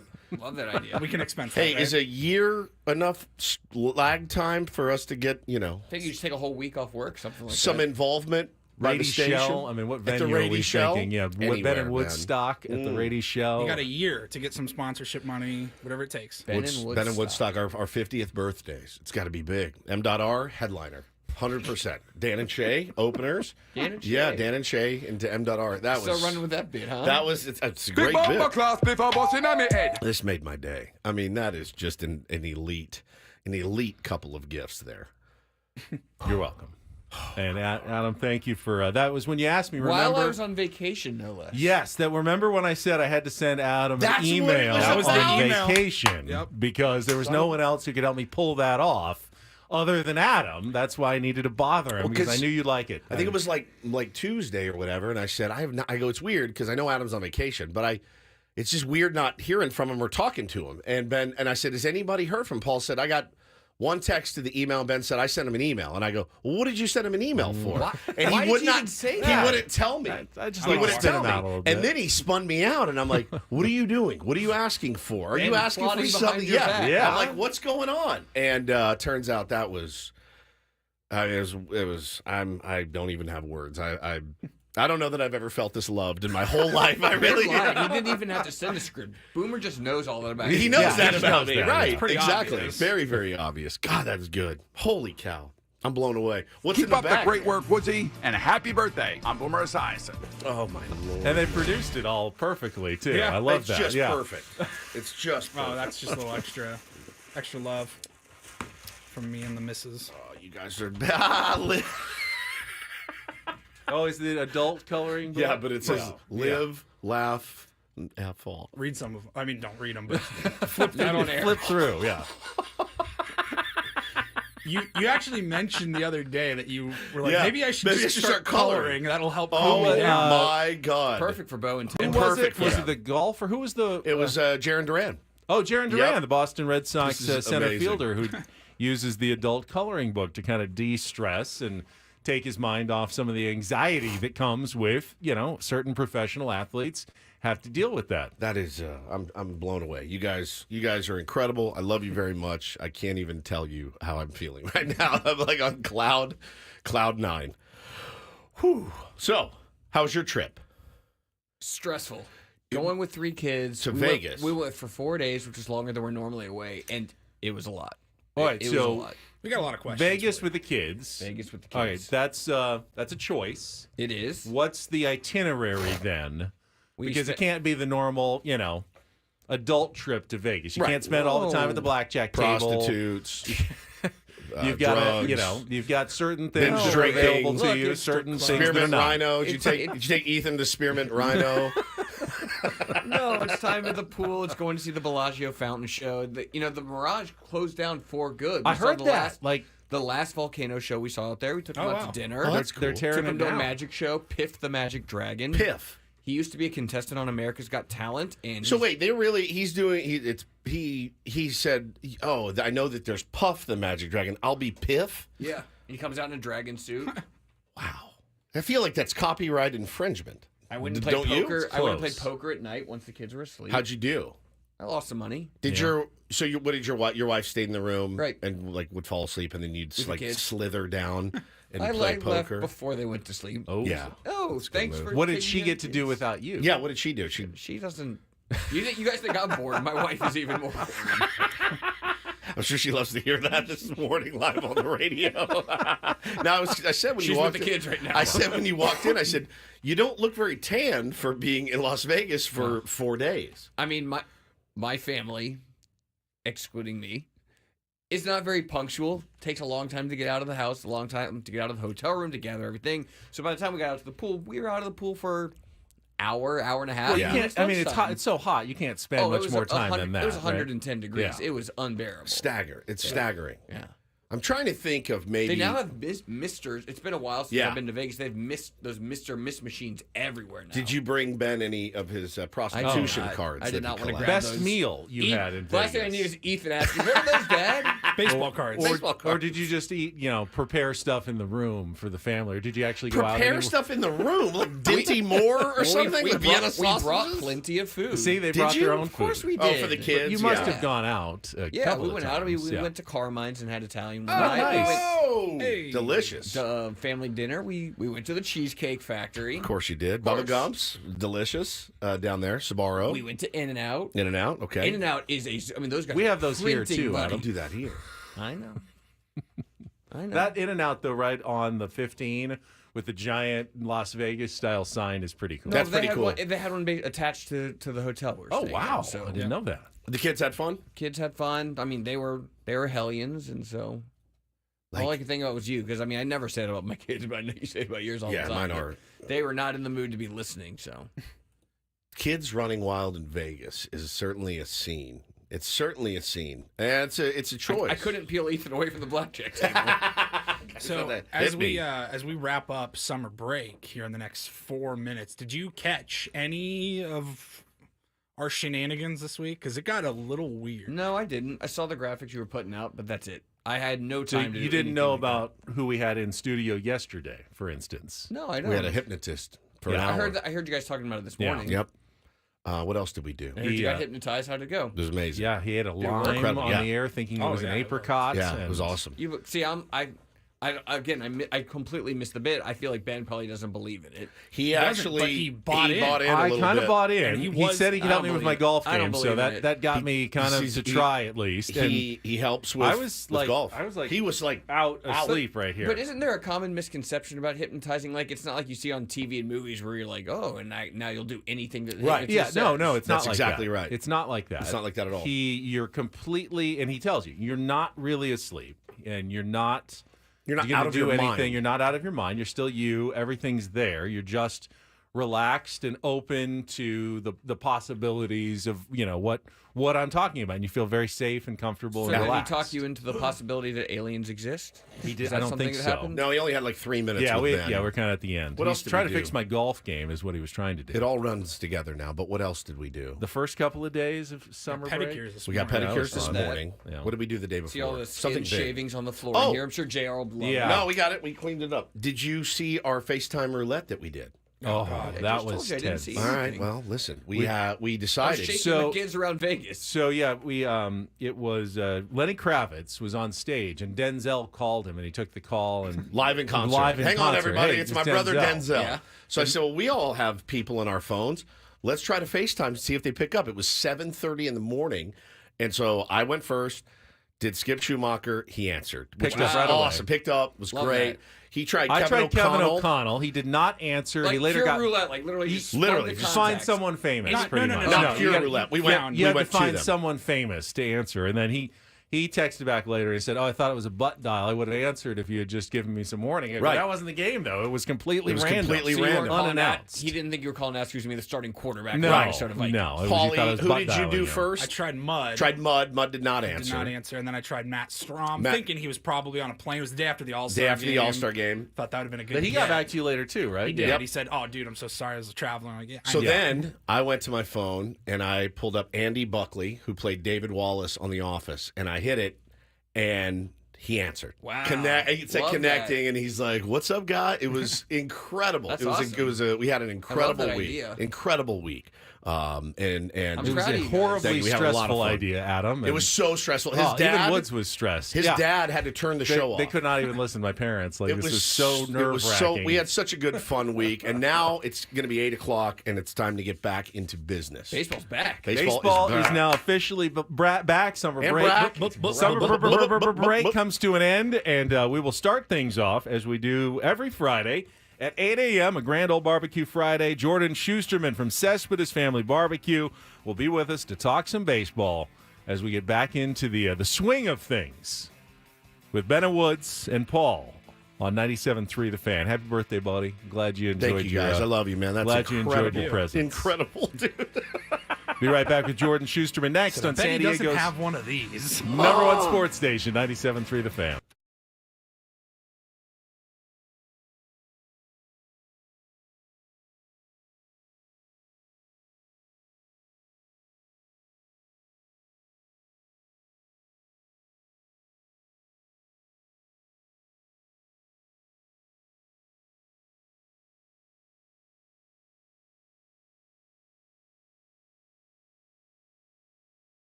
Well, we are halfway home on a Friday. It has been, well, my favorite Friday in many, many, many years. I feel so much love for you guys and from you guys. Thank you so much, Paulie and Benny and Adam, for the lengths that you've gone to make me smile and laugh on my birthday. It is not, it certainly is. I don't even have the words, man. this is incredible. Incredible. Thank you guys so very much. Thank you to all the tier ones out there that are wishing me happy birthday on Twitter. It's a great day, man. Like, getting old is tough, but you guys make it infinitely easier. And I just appreciate you all so much. So much. Can't even tell you. All right, the graphics just changed on our YouTube stream from summer break back to the official Ben and Woods show. Yeah. Because we're back. Baseball is back tonight, and our guests are back. First guest of kind of officially of the week, at least baseball talk. Joining us right now on a grand old Friday from Cespedes Family Barbecue. There he is. Jordan Shusterman is back with us. Jordan, finished with your All-Star experience. Tell me everything. Tell us the whole story. Oh man. All right. So got it on got it on Thursday, and then we talked to prospects on Friday, and then we saw the Futures game, and then we saw the draft, and then we saw the Homer Derby, and then we saw the All-Star game, and then we went home. Perfect. Yay! All right, We're done. Best part, worst part. Ooh, best part, worst part. I'm a draft dork, so I love the draft. I think the draft at the Fort Worth Stockyards, I don't know if you guys have ever been there as like Texas tourists. Oh, yeah. But what a goofy thematic way to do it. Like, I loved it. I thought it was really cool. I think that's how it was the perfect size for leaning into an event like that. So I really enjoyed that. Worst part, I mean, the Derby wasn't the best. Agreed. I mean, the last 5 minutes were great. If you sat through the first 2 hours and 55 minutes. Jordan, I know that you and Jake are like the biggest baseball heads on the planet and put the rest of us to shame. I know you have thoughts about it. I know how you could make it better personally. If they would just give you the keys, what would you do to make the Derby better?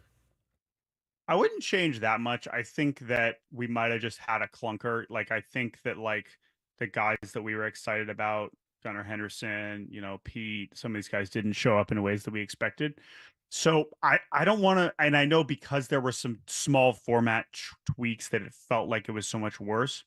I just think we need to condense it all a little bit. Either have the rounds slightly shorter, either have a couple fewer hitters, either have 2 rounds instead of 3. I don't think we need to change too much. I really do think, listen, we've been to every Derby since 2016. And this one felt like the most lackluster, but it also reminds us that like normally you have really, really memorable moments and you at least have individual rounds, even if it's not the actual winner that you remember for a long time. And this time, ultimately, fittingly, what we'll remember the most is that last swing that wasn't a home run, right? And so as happy as I am for Teoscar Hernandez, and I think Bobby Witt Jr. did do pretty well, and it was pretty exciting to watch him when he was getting going. We just didn't kind of find that rhythm. We didn't have that hot streak, that ridiculous stretch that we've seen in recent years from guys like Vlad, guys like Julio. It's just hard when there are guys. Shohei Ohtani is there, but not participating, and Aaron Judge is there, but not participating. I don't know that I'll ever feel excited about it when I know the real home run hitters are just sitting and watching. And the same thing with the basketball slam dunk contest. When it's not Jordan and Dominique Wilkins and you don't know who these guys are, it's not quite the same. No, for sure. And of course, we wish that there were more participation from some of the top guys. But I also would say that like Bobby Witt and Gunnar Henderson are 2 of the rising stars in the game. Like, it's not an insignificant thing that they competed, and Bobby was great. Gunnar wasn't, and it happens. So I don't know. I don't want to overreact too much to this one, but I also don't want to pretend like it wasn't disappointing, because I would say that even in the yard, and definitely talking to people that watched it at home, it was a little bit lackluster. It was long. It was just kind of long and drawn out a little bit, much like this show can be sometimes. True. We're talking, 100%. We're talking to our pal Jordan Schutzman from Cespedes Family Barbecue. So here we go, man. Second half starts right now for the Padres. It's a little bit less than half. They've already played 99 games. We talked about it yesterday on our Padres roundtable. Bit of a razor's edge here for our team in San Diego. Of course, A.J. Preller has made moves every deadline. He's always active. Kind of what are you hearing, Padres or otherwise, about an active or inactive trade market this year? I mean, I will say I very much expect them to be active. I expect them to be aggressive in adding. I think that they are one of the better teams in this NL wildcard mess. However, good timing, guys. I'm going to go see them this weekend. They're in Cleveland. Nice. I will be there. Nice. I will be there this afternoon. I don't know if I'll be there for the game this afternoon, but I will definitely be there pregame. And I am excited to be around the Padres and kind of see how they're feeling. Last year when I saw them, it was like the bottom of their season in Cincinnati. I think this year, obviously the timing coming out of the All-Star break, it's almost like, another spring training where everyone's like, all right, here we go. We all feel awesome, fresh slate, whatever. And the Padres, even having fallen out of that third wild card spot, I think still have reasons to be feeling pretty good. But yeah, I mean, there's certainly holes here. And when you have this mess in the National League where I think more teams are going to be tempted to sell, I think they are a team that will take advantage of the opposite, right? They will be like, listen, there ain't no, I'm AJ Preller. We're the Padres. We just keep going forward and forward and forward. Sometimes it works, sometimes it doesn't. And I think that might benefit them. Now, at the same time, this is not a market that is going to be very easy to buy in. And so that is what is going to be difficult. And I think it will we saw them already jump it earlier this season with the Arise trade. This time, I'm fascinated to see how long it takes some of these teams to finally be willing to let loose. Like the Marlins, for example, we just recorded a deadline preview this morning. Will the Marlins do the same thing as they did with the Rise and make a trade in the next couple of days? Or will they take it down all the way to the wire and then take the best bid at that point? And I think the Padres, we could see them outbid some other teams and jump ahead of the line, or they're just going to end up stuck with everybody else just waiting until those last couple of days. Well, Jordan, it's that weird time of year, and you talk about teams being tempted to sell, and I think with the Padres, as you know, we're always tempted to buy, and AJ Preller is head down, moving forward. I don't know how much the next 5-6 games matter. I think there's a plan kind of in place, and I think they're going to add as well. But there's so many teams, like you said, tempted to sell. But if you're the Pittsburgh Pirates and you're 48-48, you're the Cincinnati Reds, and you got guys coming back, you're the Arizona Diamondbacks, the San Francisco Giants. Those are those teams where it's the New York Mets. Like, are we going to? If you're a New York Met fan, you cannot stomach every them one of those rid teams of will get killed by their fan bases if they sell right now, right? And they would get murdered. Yeah, the Mets are the one that I am just so fascinated by because generally I agree with you, except that the Mets, the way that Steve Cohen has talked, the way that the fans have generally bought into the Stearns vision of like an actual, like, be patient, let for it to come together. I've been saying this since before the season. Like, I don't understand how you could be the Mets and have this many good players, this many good veteran players, and go backwards, right? But I don't know, man. I if they're thinking big picture, they might do it. But I agree with you in general, though, that a lot of these fan bases, it's got to be really hard. Now, I do think that there's a difference between going backwards and staying put. I think even teams like the Pirates, to me, I kind of see them the same way as the Reds last year, where it's like, all right, are we actually good? We're feeling good because we have a lot of young players that are coming up and making us feel better, but are we actually going for it? Now, the Reds, you said last year, if they had done more, you could have said they might have snuck in. Remember, they were still alive at the end of the season 100%. last year. So you're probably going to end up with some of those teams here at the same point. But man, San Francisco, I mean, they can't go backwards. I don't know how good they actually are, but they've invested way too much in this. You could maybe say the same thing about the Cubs. Well, they maybe seem a little bit more willing to just say, this isn't working, we got to reset. It's too many teams there. Some of those are going to have to make a decision. And I do think that the next 10 days are going to tell us a lot. And as for the Padres, just looking at the schedule, I'm sure you guys have kind of noted this. It does set up pretty interestingly, right? We got a 10-game road trip or 9-game road trip, and then you come home on deadline day to face the Dodgers. It's amazing. That is a pretty amazing schedule setup.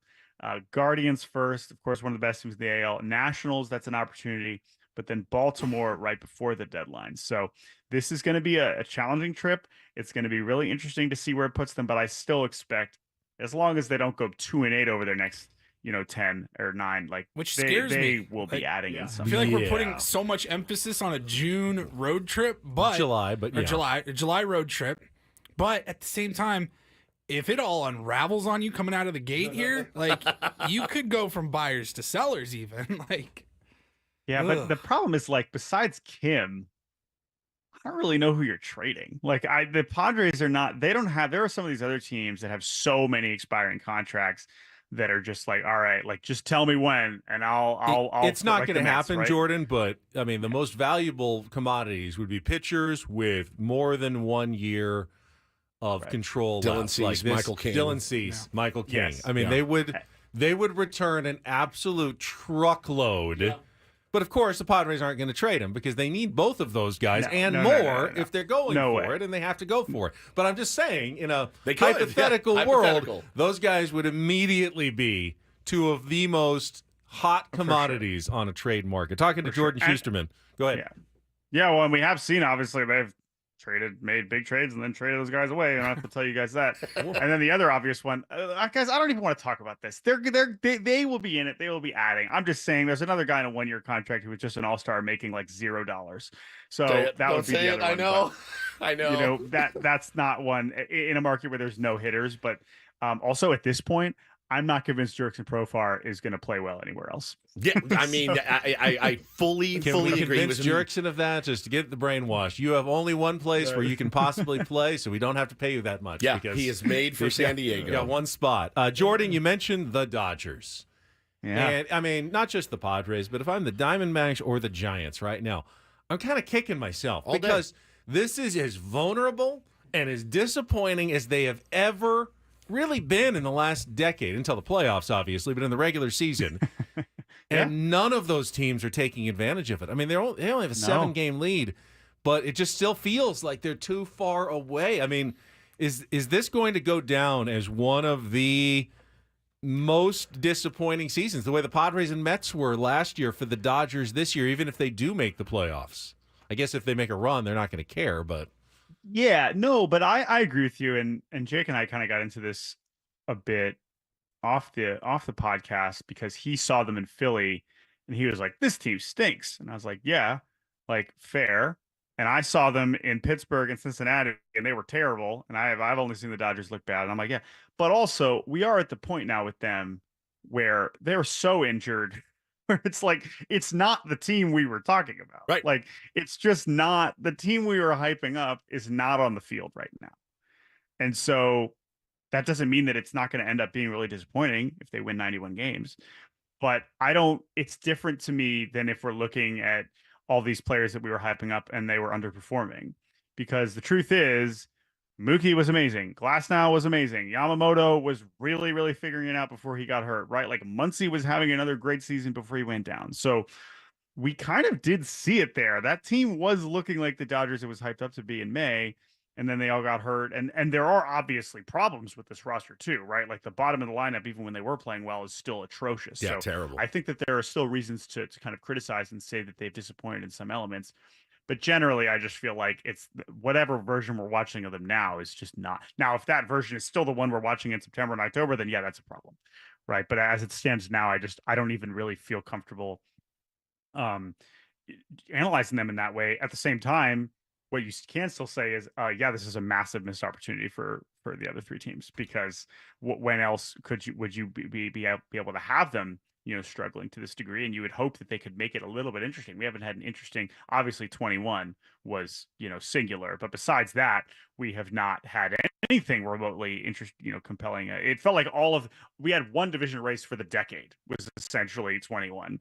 And other than that, it has been non-competitive in terms of trying to win the NL West. Last thing for me, Jordan, quickly. We were talking about the 2025 schedule that came out. Padres in April have ATH, a road trip to Ath, which is apparently the Athletics that are going to be, we think, in Sacramento.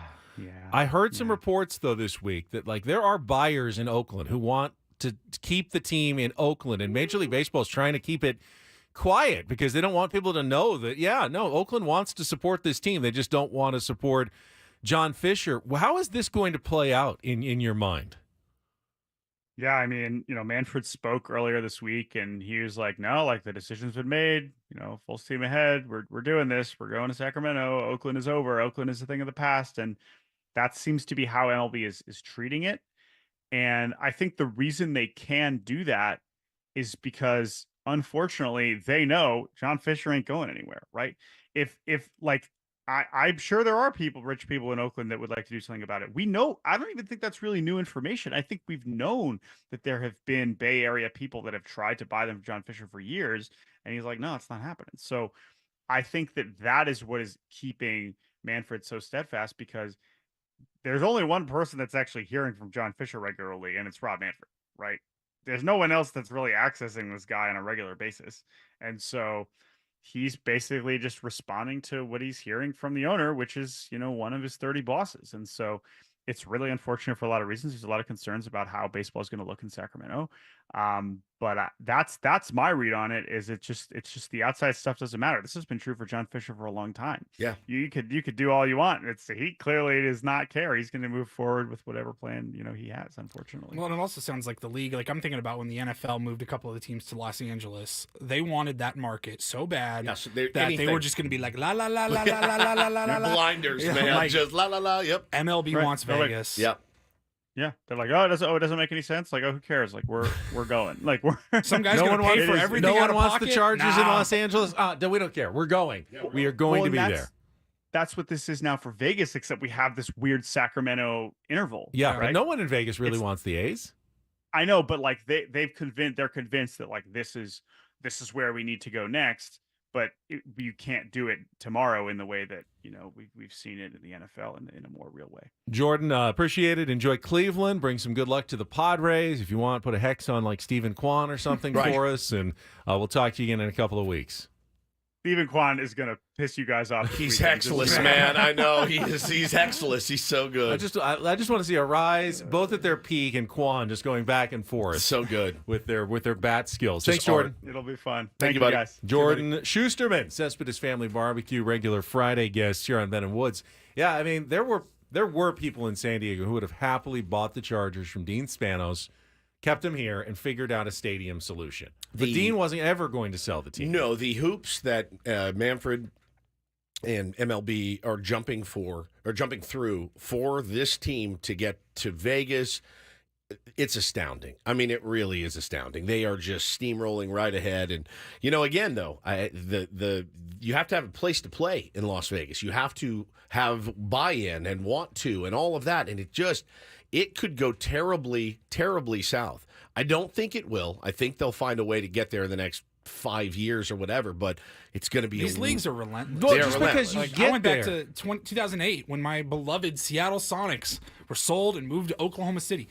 They chose Oklahoma City over a major market like Seattle. But when the league gets it in their brains, you cannot negotiate. Yeah. There is no turning back. No turning back. Getting there isn't the end game. It's succeeding. And you've got to get there and then build a fan base in a winter and, fill seats all summer long in 110-degree weather.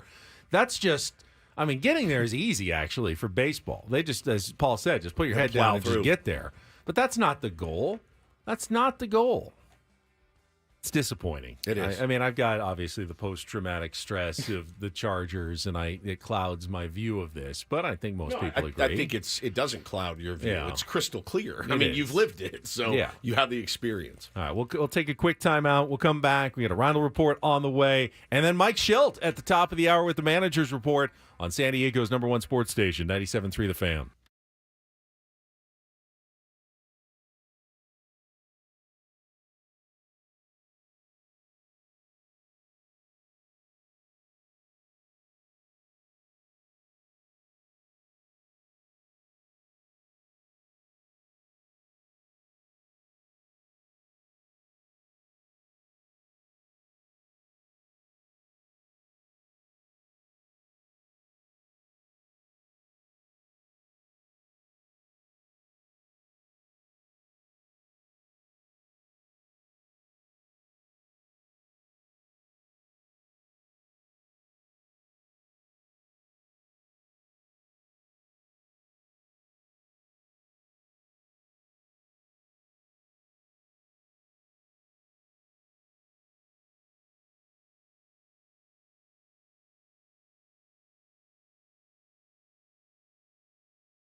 All right, I know our company has gotten through some of the outages that have hit everybody today, but it seems like it's going to be a pretty gnarly Friday.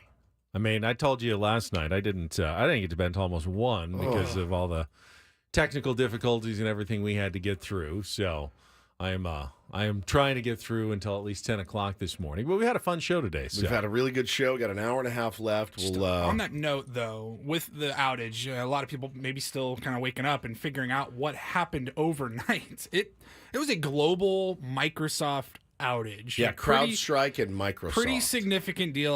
I was reading earlier that like planes had to be no takeoffs. Planes, trains, and automobiles. Yeah, everybody was grounded. But we had a couple of people reach out through social media saying there might have been some issues trying to download the podcast of today's show, like after the fact. All I can say is, like, there was a massive outage. Things are mostly running back to normal right now, but some parts of our show may be impacted still, and just hang tight. Hang tight. Everyone's talking about the blue screen of death that everyone was getting. Like, you try to log on, whatever, just blue is what you get on your computer screen. Damn, dude. I've been told it was a relatively simple fix, at least in the building here. Very tedious, having to go to every single computer that was affected. But at remember least Y2K? And everyone was afraid that everything was going to happen. I had to volunteer. Well, I was the new guy at my very first job out of college, Y2K. And I had to go in remember when it was? It was New Year's Day. 1999 is ending. The year 2000 is starting. So do you think I blew it out that night? Once, maybe? Had one or two? In Chicago that night, and then had to drag my ass to the office at 9 a.m. on a Saturday or whatever it was to go in and make sure all the computers turned. And it was excruciating. It was an excruciating morning, and I did it. I mean, everyone was really nervous. Everything was going to collapse. Society was going to be over. It was the biggest zero. Nothing happened. Nothing. Not one damn thing. Everything, boom, switched, and everyone's fine and good to go. It's almost like it was a normal. It was like a normal day, and I'm like, I had to get out of bed for this, and I did. And now we found out Y2K actually happens on July 19th, 2024. On my birthday. On Woods' 49th birthday. Nuts. Got a Reindl Report? We will do a Reindl Report. We got to take a quick break, and then we will come back. Paulie's got some headlines. You got a Disneyland story for us? Oh, yeah. As Paulie does. All right, we'll get to that coming up, and then the manager's report with Mike Shildt in 30 minutes. Don't go anywhere. More Ben and Woods on the way on San Diego's #1 sports station, 97.3 The Fan.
Some big numbers at the Open Championship. Tiger missing the cut at 14 over. Haven't seen a lot of 14 overs next to Tiger's name in the last 30 years. There's one guy who's doing even worse, though. Dead last place belongs to Japan's Aguri Iwasaki. He made 2 9s in a row on the back nine today. One on a par 4, one on a par 3. He is not going to break 50 on the back or 90 in his round. And he's currently 20 over for the tournament. That's how nasty it is out there. Yeah, just that's a it. 9 on a par 3. This is one of the harder feeling. courses in the Rota as they do at the British. Troon is really tough, and when the wind blows, and apparently it's been blowing, big numbers. But Shane Lowry still leads at 7 under by 2 over Dan Brown, who's got through with the 72. So amazing. The unknown guy is going to be in probably the last group on a Saturday. Justin Rose 3 under, and then Billy Horschel, Dean Burmester, and Scotty Scheffler at 2 under. Xander Schauffele, part of a group at 1 under par in the final major of the year. All right, we're going to check traffic. Then when we come back, Paulie's going to have some headlines for us on the Reindl Report. From the 97.3 The Fan Traffic Center, here's Kelly Danick. Wish I had better news, guys, but all lanes remain blocked. South 163 at the 805 for that fatal accident that happened 1:30 this morning. 4 people lost their lives in this crash. So, yeah, you're going to be diverted off at the 805 from that South 163. Give yourself extra time if that is your route. Meanwhile, a few other problems. Westbound side of the 8 at the northbound 805. Reports of a barbecue in the left lane of that transition. Northbound side of the 15, just before Camino del Norte. An accident being cleared out of that right lane. And Cordell and Cordell traffic cam shows this crash on southbound 15 before West Bernardo. That's got the 2 right lanes blocked. And Kelly Danick with Ben & Woods, San Diego's #1 sports station, 97.3 The Fan. And get things started here with our today's edition of the Reindl Report. Now tuned into the greatest. Welcome to the Reindl Report with Paul Reindl. Hi, Paul. All right. 2 stories from the world of sports that we haven't gotten to yet. We'll start off in Major League Baseball. And 1 story that you didn't know you needed. Are you laughing, biatch? It's the Reindl Report. Hey, Paul, how you doing? Okay, how are you? On 97.3 The Fan. Are you ready to bless the mood? I need some help, please. That was good. Can I get a oh yeah? Oh yeah. All right. All right. All right. Be careful out there on the roads, Oh guys. my Holy God. smokes, I know man. Kelly's had long updates, and I've been kind of in and out as we go to commercial break. But she just said 4 fatalities in this big accident that happened. It's On heartbreaking, the 163. Man. That is heartbreaking. South. Yeah, that is very sad. Please be careful out there. It's not wherever you got to get to. Just take your time. Take your time. There's also a barbecue on the roads. That is which wild. Also not as tragically sad, but certainly dangerous and odd. A barbecue on the road. Yeah, but not a ladder. Left a barbecue. Some idiot is It's having like a barbecue. grilling things up in the fast lane right now. Wait, hold on. A barbecue is a grill. I thought she said there was like somebody barbecuing. No, like their like a grill fell out like of their the back of the Weber truck. grill fell out of the truck. That's called a It's grill, though. we call it a barbecue too. No, you go to a barbecue or you eat barbecue. Put ribs on the barbecue, or you put ribs on the steak grill. barbecue. No, you put steak on the grill. I think they're interchangeable. At least in Southern California. You're a Texas person. I thought so. You're on the literally West Coast, buddy. I'm not kidding. I thought there was there was traffic and somebody's like, "I'll just have a barbecue here on the side of the burger road." patties and No. truck Yeah, in between lanes. yeah. Huh. I'm not real smoking bright. some brisket right now. I mean, that's when I hear barbecue. That's what I hear. You want side dishes when you hear barbecue. Well, yeah, but I thought so. What I would have said is there's a grill. Somebody lost their grill. A barbecue grill. A barbecue grill. A barbecue grill. We could probably. Okay. I knew what she was talking about. I did not think that there was a guy. I did. Hosting a have a beer, wait for the corn to be done. Like our people at Grand Old Barbecue set up off the 15. Yeah, no. Yeah, there's a grill. No, someone had one probably in the back of their truck and it fell out, and now it's in the freeway. Barbecue sounds so good. Sorry, we're interrupting the Reindl Report. Hijacking the Reindl Report. Sorry about speaking of barbecues and burgers, my first story is a local story, and it's for you, Woodsy. It's your birthday. It is my saw birthday. that the San Diego Seals have re-signed the captain, Wes Berg. Happy Burger. birthday. Happy birthday to me. Berger's staying around for 3 3 years. It says here he's coming off his season. He had 108 points last year. That was the second most in team history. He's an unreal human being, number one. He is everything that a captain should be in sports. Nobody plays harder. When you meet him, you're like, hey, he's like, hey, how you doing? And then you see him on the floor, and he is like a cobra. Like, he will just kill you. Like, he's so tough. And he told me the greatest story, how he grew up in Canada. His dad, he has an older brother, and I think there's a 3-year difference. And his dad said to him, he goes, look, Wes, when he's a kid, he's like 6. And he's like, I know you want to play lacrosse. Your brother plays lacrosse. You better play up with him because I'm not going to 2 things on the weekend. So if you want to play lacrosse, you're going to play up with the old guys. He goes, I got my ass kicked every day forever playing up with the old guys. He goes, but it sharpened me into the player I am, and he is an elite player. Glad and he's an gonna be elite back. person. Me too. Me too. Side question, because you mentioned that he's like a cobra. What's the scariest snake? Is it a cobra? Is it a rattlesnake? Is it an anaconda? Cobra. They're They'd stick their heads up and all of the above. Asps. Very dangerous. Yeah. I think the ones that are in the water. Oh, those are like the water like the snake. water moccasins. Those to me are the scariest snakes. They swim and they slither through the water. That creeps me out. But the way the cobra's like the head raises up, that's pretty scary Bro, too. I would evacuate. Like it's like looking at you. Like those. Yeah, cobra. They play the music and they come out of the baskets. I mean, and then they strike. I assume that's a horrible like stereotype of something. No, like I mean, we've seen it in the movies. We've seen it in the movies, oh my God, it's terrible. Yeah, King Cobra, man. That's the scariest snake. Some of them spit. They said spitting cobra. He spits at you. I'll pass. Just D. All of the above. Yeah, all of the above. Right. I'm good. I am good. Like, if I go to the zoo, I just avoid the snake, the reptiles, and the reptile house of reptiles. I love going through because there's glass and you're safe and you don't see them. I'm good. I don't need to see them. I don't need to know that they exist more than I already do. All right. Trying to find some sports stories this week. It's been pretty light, but, baseball returns tonight. NFL training camp around the corner. We'll have some better Reindl Report stories. But in the NBA, I did see there was a sign and trade. The rare sign and trade involving Russell Westbrook, who I feel like has played on half the teams in the NBA at this point. He's the village bicycle of the NBA. He has played on a lot of teams. So he actually, I had to look it up. He was drafted by the Seattle Sonics, but never played a game for them because they were relocated after the draft that summer. So he played for Oklahoma City. He played for Houston. He played for the Wizards. He played for the Lakers for a couple years. And he was previously with the Clippers, and then he was traded to Utah. The Jazz, yeah. But they're doing a sign and trade, so Utah is going to Flip waive him and buy out his contract, and then they're going to trade him to Denver. Or he's going to sign with Denver. He will at that sign point. with Denver, okay. And he's going to be a Nugget now and team up with Jokic and Murray and try to make another run. Get to him an back NBA to Finals. the championship after not winning the one last year. Nice. All right.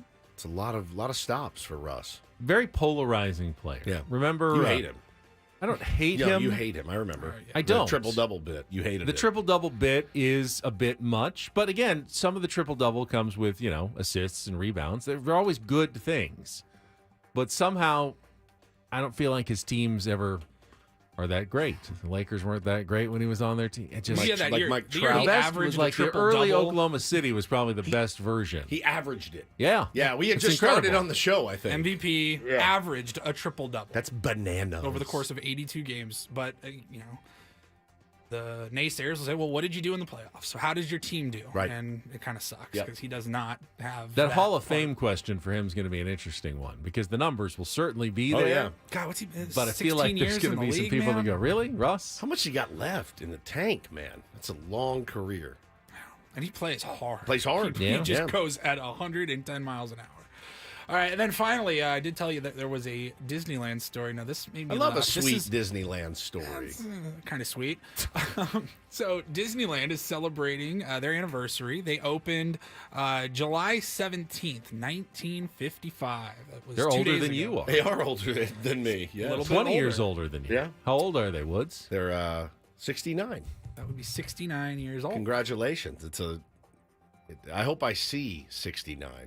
Now, I did see they're offering for residents of Anaheim. Okay. They're bringing back like the residents special. You can get a park pass for $69.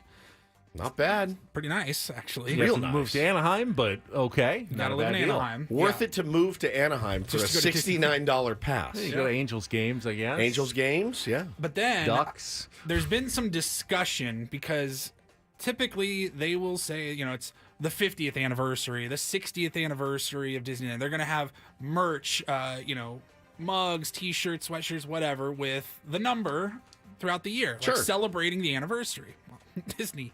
Now, this is not official. It's just kind of speculation swirling around on the internets. But everybody is saying that Disneyland doesn't want a bunch of merch with 69th anniversary on it. So they are calling it the Road to 70. Disneyland's Road to 70. How juvenile. They're just going to can they spend the be? whole next year on the road pre-gaming their 70th 70. anniversary. I'm on the road to 50 as right now, starting today. This is road to Woodsy's 50. Road to 50. I'm not 49. That's I'm on the odd. road to 50. First of all, you can always just say it's our 70th year in existence because technically, Well, that doesn't fit on a T-shirt very well. Well, I Happy know, but 70th Disneyland, year in it's our existence. 70th. Disneyland's 70th year. Like Woods, this is now your 50th year. Correct. On the planet. Correct. It's Woodsy's 50th year all year long. It's my road to 50. I think they're screwing up. I think they because are too. I haven't been to They'll Disneyland in a few years. I'll probably go at some point in the next few years.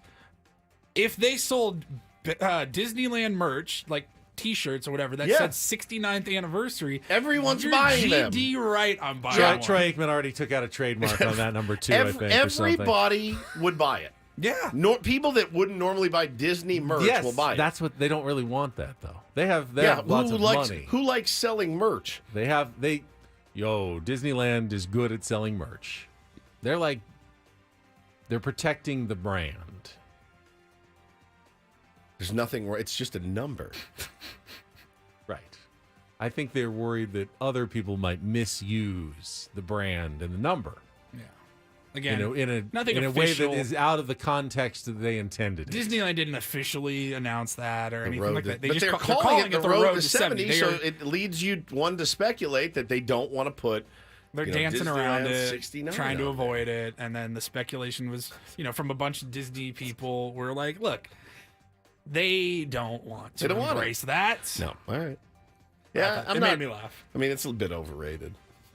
Disneyland? Nope. There's a lot going on. It's hard to focus. Oh.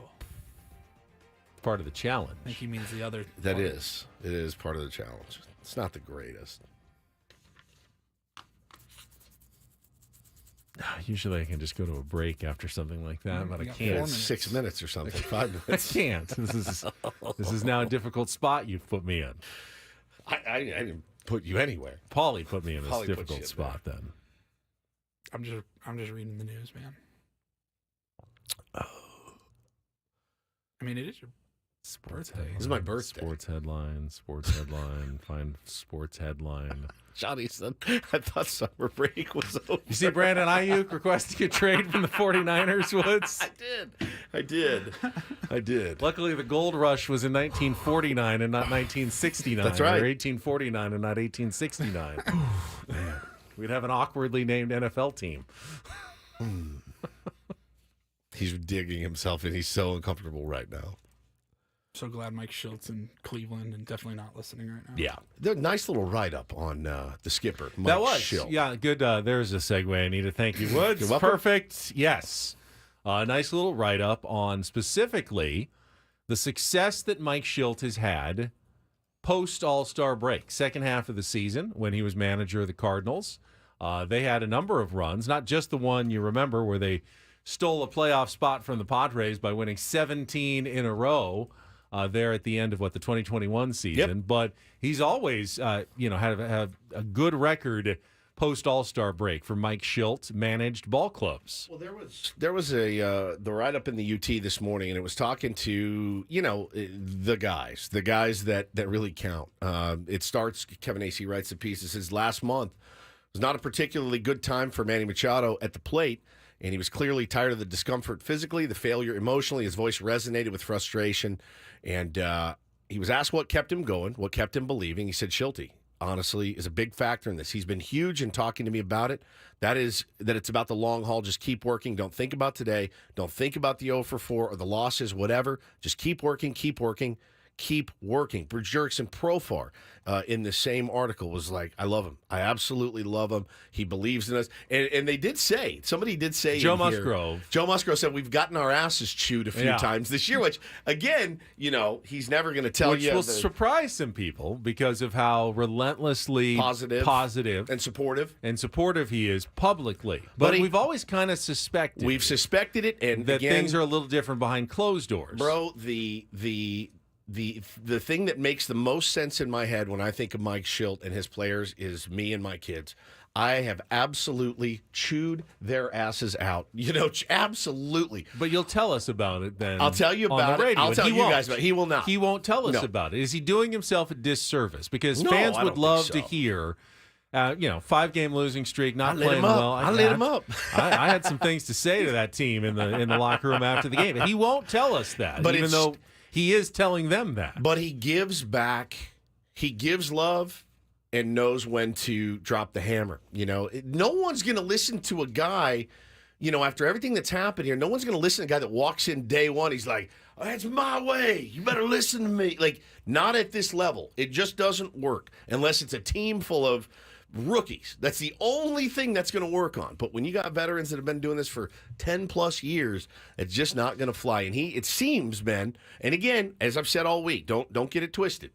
All of that means nothing, unless they figure out a way to make the playoffs. But the guys are certainly pulling for their skipper. That is something very, very new that we have not heard any glowing reviews about any manager since we've started the Ben and Woods program. Ultimately, if you want to keep your job as a Major League Baseball manager, yes, there have been some managers who've lost the fan base and eventually it becomes a problem. But first person you don't want to tick off is the owner.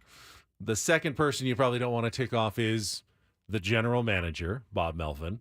And then after that, it's the players. The fans are well down the list of people that you need to please as the manager of a baseball team. And Mike Shildt does understand that. He appreciates the fans and knows that the organization needs them. But for his job in particular, what the fans think of Mike Shildt is fairly irrelevant. Correct. I believe. Correct. I do too. I really, really do. And yeah, again, you can appreciate that certainly. And he's not going to pander to the fans, but what he will do is take care of his players. And again, this article that came out today, it's a positive article because he's been a really positive guy. Profar says, where's the quote I saw from Jurickson? It was really, really good. Well, I'll look for it. We can ask Mike Shildt about it. And on one level even lower, if not caring about, is morning radio show hosts and what they think of you. I think way down the list. Way down the list. Which is why you do hear some comments from Mike Shildt when we talk to him every Friday. That will happen next year on 97.3 The Fan.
We are so glad baseball is back today. The San Diego Padres begin the second half of the season visiting the Cleveland Guardians tonight at 4:10.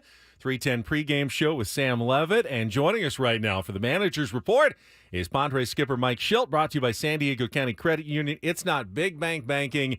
It's better. And, Mike, when your team is off, we have to stretch a little bit over the All-Star break to come up with things to fill the time. We had a sports hypnotist come in yesterday. We both got hypnotized. Had pedicures on the air this morning. That was my first ever. That was really nice. How did you spend your All-Star break? Oh, I wish I could say it was exciting and exhilarating as what you guys are dealing with. But it was pretty low-key. Just kind of hung out and worked a little bit and put a nod towards, the second half with a, little perspective of what just took place in the first half. No question. Are you someone, Skip, that's able to relax? I mean, I know I'm not great at it. I'm kind of trying to learn the older I get. I need to relax and don't think about the show or work or anything. Are you able to kind of turn it off at all? I think I've been able to learn how to separate for the most part. I kind of would equate it like a dimmer switch, I mean, when the season is taking place, it's you're always on. You just can't burn at the highest, brightest level the whole time, or you'll just burn out. But it's always resonating. So you just turn the switch down a little bit. It's marinating in there, but you're not so consumed by it that you can't enjoy your life in other areas. So you get back together, fly to Cleveland, see all the guys. Do you get an update from everybody? How do you get everyone back in the baseball frame of mind after a few days off? I think everybody's in the baseball frame of mind. Guys, we flew in yesterday. High percentage of the club was with us. Guys are in a good spot. Relaxed, ready to go. The other guys that came in yesterday, saw a couple of them in the hotel, but, we'll see them today, start the process with getting after the Guardians. How, talking to the skipper, Mike Shildt, here on Ben and Woods this morning, and I just know it from a fan perspective, watching the All-Star game with my 6-year-old, the pride that he felt watching all of our guys perform, the pride that I felt. I was obviously a little disappointed that we didn't get to actually hear them talk about how great Robert Suarez was. But, for you, as the skipper, you're around him every day. What was that sense of pride like for you? Yeah, it's good to see the guys, be there, be a part of it, rightfully so. Proud of them. These guys, I get the privilege of seeing them play like we all do every day, but also the additional privilege of seeing the kind of effort and dedication they have to their craft and see it pay off in an individual honor like the All-Star game, and then see them perform. I mean, all three of them did great, Jackson, hit the lean to the left and then got made up for it on the ball that, down the line got a knock, and, Jerkson, does what he does, gets things going. Big part of that 3-run inning is the rope down the right field line. Of course, Suarez, you mentioned, came in, 8 pitches, 2 punch outs. Stuff was really, really effective and electric. So the guys did well, representing the Padre organization very, very well.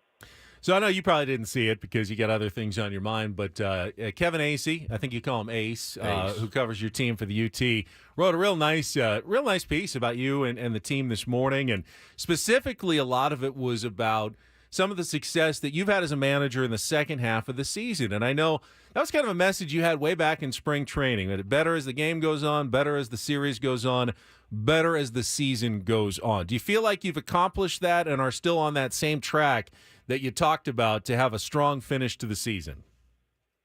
Yeah, I mean, very process-oriented, looking to always consistently look individually, collectively, how we're improving, take advantage of our experiences we get every day, other people's experiences, growing from them. I do feel like that's taking place. I feel like good portion of our club is grown individually. I don't want to list them all, but, just a couple of them. Clearly, Jackson's done well, but, Morihone, Estrada, take the next steps. Kolick, Rule 5 guy coming in with mostly AA experience and starting to get his footing and, starting to graduate into some bigger moments for us. Michael King's Thurwell, Waldron's, taken some of the next steps and pitched well. Vasquez has improved. I mean, it's a young club in a lot of areas, not a lot of, practical experience in the big leagues. So when you have that mindset of continual improvement, it typically can work out if you're dedicated with specificity of what that can look like and working in collaboration with the staff and the players. So overall, I'm pleased. Yeah, I think we definitely have some ways to go to continue to shore up, our processes and what that looks like. But I know we're heading in the right direction. Talking to the skipper, Mike Shildt here on Ben and Woods this morning, and A.J. Preller had said, look, it's a 60-game sprint right now. You're quoted in the same article as saying, yep, it's time to go. I've always wondered, and I think I know the answer to it, but I'll ask it anyway. Like you said, guys are in a baseball frame of mind. Will there be a Mike Shildt, fiery, let's start now, it all starts tonight? Is that something that goes on? I know you got young players, but everybody in there seems pretty motivated to win on their own. Will you kind of address the team tonight before this game? No, look, I'm not one. I mean, yeah, we're in more of a sprint mode, but I come from a place of every game's important, going to prepare for every game.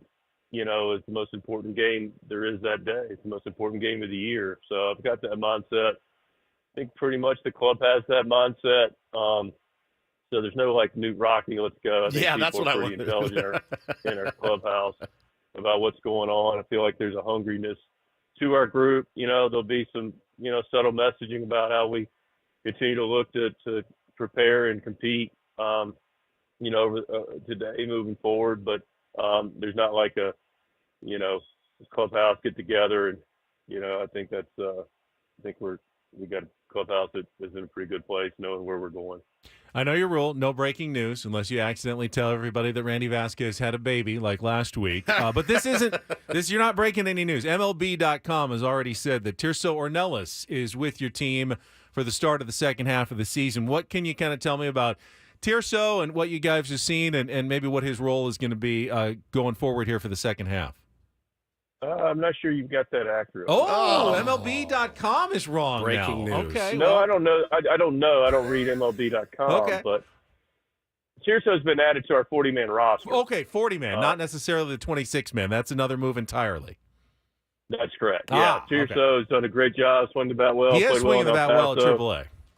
Yeah, he's been doing great, and he's earned the opportunity to be added to our 40-man roster. Got it.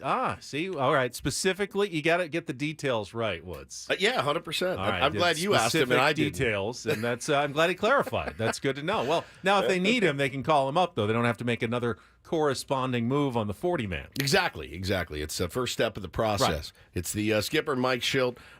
Last one for me. Can you give us just kind of a, you checked in with all the players, and I know you get reports, and how were some of the guys that, we saw the report about Fernando Tatis Jr. coming back. What a great piece of positive news that was. Joe Musgrove, talked to him, kind of where do some of your guys, you're going to need these guys for the home stretch here. How are they all doing? Yeah, I mean, we got some of the big boys missing, so we're definitely going to need them. The team's built around them, and I've been pleased with the way we've competed without them, and people have stepped up. But reality is that during the stretch run, we're gonna need guys like Toddy and Joe back in the fold. We just got Bogey back, which is good, clearly, and relative to Toddy, still in a healing pattern. He's been able to start some light activities with not a ton of stress, as you would imagine, and he's into it. So, but overall, it looks like he will be back at some point this season. When I couldn't tell you. And Joe continues to take positive strides as well. He's playing catch. He's starting to throw some bullpen. Recovering well. Threw one 2 days ago. Recovered well from all reports. Ball's coming out pretty clean. Starting to work on some spin, which will be another hurdle for him. But yeah, he's thankfully progressing in a positive direction. Both those guys. This is an interesting road trip to start the second half. Cleveland Guardians have the top record in the AL, then Washington, and we know how emotional that series when the Nationals were at Petco Park not that long ago, and then Baltimore Orioles, another first-place team. Now, your team has played well against some of these good teams as well. What are you kind of looking at out of the gates here to start the second half? Just play our brand of baseball, make sure we're doing the things that lead and give us the best chance to shaking hands into the game. That's, we're going to be together. We're going to make sure that, that's going to continue to get even stronger and make sure we're doing this as one team. And then, beyond that, we're going to throw strikes. We're going to make routine plays, and we're going to, execute our offensive machine. We're going to be good on the bases. We're going to be good with our approaches. And, we do that consistently. Will give us our best chance. And that's the controllables. For the most part, the other team has something to say to it as well, but we take care of our responsibility. That's all we can do. So continue to make sure we do that consistently. Well, hard to believe there's only 63 games left. It's amazing, even though it's just the All-Star break. We know they'll be entertaining and exciting, and we'll be pulling for you as always. And we'll talk to you again next Friday as you near the end of this long road trip. Mike, thank you so much. Of course, guys. Take care. Enjoy your day. There he is, Mike Shildt, our Manager's Report, brought to you by San Diego County Credit Union. It's not big bank banking. It is better. Like a dub for my birthday today. Just start the second half off with a nice dub. How about a series victory? Series dub would be, that's too much. I don't want to get greedy. Too much man. to ask I've for? got I got one at a time mentality. I got a Boomer Esiason shout out. I got an M.R. cameo. I got an adult coloring book. I've got everything I need. I've got a trip away with my wife this weekend, and I don't want to get greedy. Be the first to take a series from the Cleveland Guardians in Cleveland. Yeah, catch them napping, man. Catch them fat and happy after the break with a 19 games over 500 or whatever they are. Just an insane. Jackson Merrill already has a hit off Emmanuel Clase if it comes down That's to right. it. Yeah, the little nubber in front of the plate. Although preferably, if we don't see Clase for 3 days, that's fantastic. Probably really good news for the San Diego Padres. Yeah, it would be fantastic. So I'd love to get a birthday dub tonight. I was wondering, Shildt said something there. He said most of the guys cruised out to Cleveland together. Yeah. And I was thinking about that. When you start the second half after the All-Star break on the road, let's say the guys go on vacation, get a couple of days away. Do they have to fly back home to San Diego just to get on the team plane? Or can anybody just meet the team in Cleveland? Probably. Is it? I think as a big leaguer, status like Manny can, but Jackson Merrill can't. I think most of them have the authority if they just want to pay their own freight and meet the team where they're going to be, that they can do that. I mean, a lot of guys, vacation, they go back home if they're from the Michigan. East Coast, they may be there already. There's no point in flying all the way back to San Diego just to get right back on a plane to fly all the way back to Cleveland, make a short trip instead of a long trip, which is why I'm sure not everybody came back to San Diego. Now, it's probably more common on other teams where you don't like to spend all-star breaks. There's probably more guys who stay in San Diego and enjoy San Diego for the All-Star break, so they're already like all the guys from Cleveland are all coming back to Cleveland. Maybe from San Diego. From San Diego, maybe. I simply would have vacationed in Cleveland if I was a San Diego Padre. We're doing our All-Star break vacation in Cleveland. Has to be where we're going to play. That's exactly right. That's how we decide. I don't want to fly all the way back and then across the country again. Who was it that was planning a Caribbean trip and then they had the All-Star game instead? You get chosen for the All-Star game, you got to change your plans. Oh yeah, I don't know. Yeah, I saw one of those guys. Next year, the All-Star game will be in Atlanta, and then the Padres open the second half next year with another massive road trip. 3 in Washington. Okay. 3 in Miami, and then 4 in St. Louis before they come home. Man, these long trips out of the All-Star break becoming a thing for your San Diego Padres. All right, if you want to react to that, we can open the phones, 833-288-0973. Not only no breaking news, but like anti-breaking news, like tamp down the news that we thought we had, which we didn't have. Looks like you got your info wrong. Yeah, I don't know. He was very happy to put me in my place, wasn't he? wasn't he, though? He loved it. You want to join us? Coming up next, couple of segments left before Annie and Elston at 10 o'clock. Traffic now. More Ben and Woods on the way on San Diego's #1 sports station, 97.3 The Fan.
it takes Mike Shilt's optimism to sometimes make you see some things that are obvious and plain right in front of your face. But when he went through, like, the number of guys who really have never had success on the big league level, who are performing well for the Padres, like Waldron and Estrada, and obviously Jackson Merrill, Morejón. That's a 20% of the roster right there. Yeah. Of guys that have really stepped up. We don't talk about Morejón enough. I think that's a good thing. I think you don't. It's like talking during a no hitter. You don't want to jinx it. I mean, because it's been. But he's the guy. Like, nobody. Did you know who Matt Waldron was 2 years ago? No. I didn't. He was the throw-in on the Clevenger deal. So no, I had no idea. No, but Morejón has been that guy for years. Like, as long as we've been a show, we've been waiting for him to finally figure it out. Yeah. And I just am so happy for him that he's had some success this year, similar to like Jim Jerks and Profar, finally just really putting it all together and having a great season. But kind of what you're saying, Woods, is when you're a setup reliever, really, if you do your job, it goes fairly unnoticed. Now, every once in a while, they'll bring you in with the bases loaded, or you got to get out of a jam. But if you're just getting the ball from the 7th to the 8th, I mean, the team absolutely notices that, and they appreciate that. But it kind of gets under the radar. The closer gets the save, the offense gets the credit for the runs, the starter gets the win. And what do you get, a hold? No one talks about who got the hold in that day. No. He retired 3 of the 4 batters he faced and didn't give up a run. Struck out 1. Great. That's your job. That's what you're supposed to do. So if you're not being talked about, it means you're doing your job pretty well. And Adrian Morejón has been doing his job well this season. Yeah, he's again. I don't talk about him because I don't want to jinx it. I really don't, because I feel like every time I talk good about a player, it doesn't go well. So I'm going to talk bad about all of them. I just won't mention. Your heart's in the right place. My heart's in the right place. It's out of love. Phone lines are open, 833-288-0973. Want to talk Padres? Mike Shildt. We got Thomas joining us. Good morning, Thomas. Happy Friday to you. Hey, good morning, guys. Hey, how we doing? How's everyone doing? Good. I want to go to a casino. Hope you win some money. Good luck. Nice. I like traveling with the team goes certain places that I could go to. I just went to Dallas 2 weeks ago. It was cool. It was fun. And so I'm going to D.C. to watch the Game 3 of the Padres, and then I'm going to drive up to Baltimore and get to Game 1 at Baltimore. Dude. I've never been over there, so hopefully, no trouble when I drive. But no, that's killer. I'm excited, though. I love that. That sounds like an awesome trip. Make sure you call back and report how it went. I think the National Series is going to, cooler heads prevailed. I think it's over, between them. It should be. It absolutely should be. There should be no more ill will. But you never know when Jesse Winker's panties are going Baseball players have weird memories. They do, but it's also like we've done this. You got embarrassed. We've but done when this. you think they're going to remember something, that's when they completely forget about it. They completely forget about it, or it goes by the wayside. I do think it should be over. I'm not like fired up for that series or anything like that. I feel like everything was kind of resolved. I like the plan that Thomas had, though. That's an underrated way to check off 2 road ballparks. Yeah. Because the schedule makers put Washington and Baltimore right back to back for the Padres. That's a short train or car drive between Washington, D.C. and Baltimore that you can go to games from 2 different cities and 2 different series and probably never even need to leave the same hotel room if you didn't want to because they're pretty close to each other. Yeah, I'm excited. I'm excited to get this thing cranked up tonight. Now, the game's at what time? 4:10? 4:10, 3:10 Eco Water SoCal pregame show with Sam Levitt. Now, I've got a soak scheduled for 6:15. Soak. Mm-hmm. A soak. Yeah. So, a bath. You're taking a bath. Mm-hmm. It's like a scheduled bath. You can't just take a bath at your own leisure. No, I don't know what it entails. Specific bath time. It's time for your soak. But my wife told me, don't forget, we have a soak tonight at 6:15. Someone draws the bath water for you. Maybe puts a little bubble bath in there. I have no idea, but I feel very pampered. Some bath salts. Maybe. It's going to get weird. It's going The to be rest of your weird. skin will match your nicely manicured feet or That's right. pedicured feet right now. Out of 2 bunch palms. How are your feet feeling, Ben, after Still- your first pedicure? Still very soft. They're very soft. It's And nice. what You I get re- it now? You get it. I do. What I really like, because my entire life, my toenails have always had like sharp, jagged little corners and edges. Yes. Because I'm just trying to use that clipper thing, like from here to, and it always leaves like sharp edges. And right now they're very smooth. Like I can run my fingers over my toes, and it's just all smooth, which is nice. Do you see why professional athletes do this? Yeah. Their feet get worn out. Yeah. I mean, I'm worried that now that I don't have my calluses, is that going to hurt me when I'm like walking on the golf course, that I'm going to get sore and tired feet? Or is it going to help me? That's going to help you. You think you're- so? Yeah. Yeah. I earned my calluses. You did. And then they scrubbed them off They scrubbed them right this off. morning. Yeah, I'm excited for my soak. I'm going to watch, obviously, a couple hours at the game. Maybe I can take my phone into the, I don't know what it entails. I don't know where I'm going to go. It's all a big mystery. But I know I'm going to be treated like a king all weekend. I can't wait. Pamper myself. Have other people pamper you. me. Yeah. Somebody, I think, made the joke in the chat. It's going to be like coming to America. Yeah. I'm not going to say what it said. Remember, he gets in that big The thing. royal The royal. blank. It's cleaned. It's clean. Yes. Very excited. I hope Hannah is ready Undercarriage. to play the role of the. She's so repulsed right now if she's listening to this. She realizes she has to spend an entire weekend with me walking around in nothing but a robe. She's repulsed right now. I promise you. You're walking around in nothing but a robe. I'm not doing anything but a robe and maybe a bathing suit. Maybe. I'm going to let it all hang out this weekend. It's going to be fun. Let's get another one in here. Let's try. Is this Alex? Welcome to Ben and Woods on 97.3 The Fan. How are you? Guys? Hey, How's buddy. it going? Doing well. Good to talk to you again. I was hoping that you guys could move away from Padres for a minute and give a shout out to his family, to the legendary Bob Newhart. Great idea. Great idea. Ben, Great call. yeah, as a purveyor of dry humor, Yes. I know that you have to appreciate and probably learned a lot from Bob. And I certainly, when I was growing up, even before I was old enough to like really understand his sense of humor, it really got into me. And I remember, watching the shows with my parents and everything. And just wanted to kick off a little Bob discussion great and a call. shout out to his family. Appreciate that. Paulie's going to fire it up. I saw, obviously, a lot of clips. One that was played yesterday that I remembered as being so underratedly hilarious. And he didn't even have to do anything other than facial expressions. Remember when Conan O'Brien hosted the Emmys?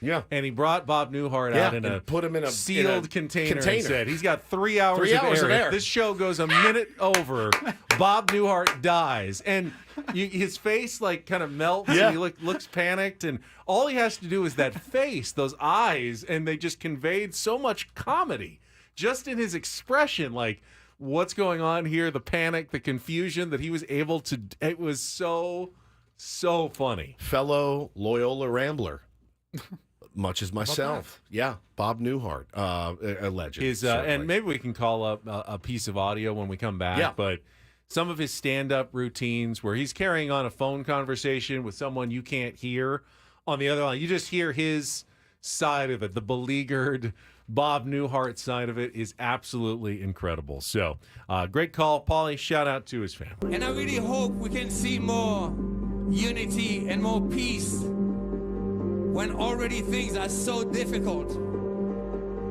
So, shout out to his family. The great Bob Newhart, 94 years old? Is 94. That right? 94 Yeah. years old. What a life. Comedy legend. All right, we'll take our final time out. We'll come back. A little more Padres talk, maybe a call or two, maybe some Bob Newhart audio. If you missed what Woodsy got for his birthday earlier as well. Legendary. What a we day. will replay that for you from our 7 o'clock hour. All coming up with Ben and Woods on San Diego's #1 sports station. Quickly, baseball coverage on 97.3 The Fan is presented by T-Mobile. Switch to T-Mobile. You can get tons of benefits and still save on every plan versus AT&T and Verizon. Use their savings calculator to find out how at T-Mobile.com/switch. Back in a couple minutes here on 97.3 The Fan.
This hour on 97.3 The Fan is brought to you by the Farmer's Dog. From a healthier weight to more energy, when you switch your dog's food to the Farmer's Dog, the effects can feel magical. What sorcery is this? None at all. It's just real food made for the health of dogs. Get 50% off your first box at thefarmersdog.com/radio. Did you watch either of the Newhart television programs, the Bob Newhart Show or Newhart? I watched Newhart. I did too.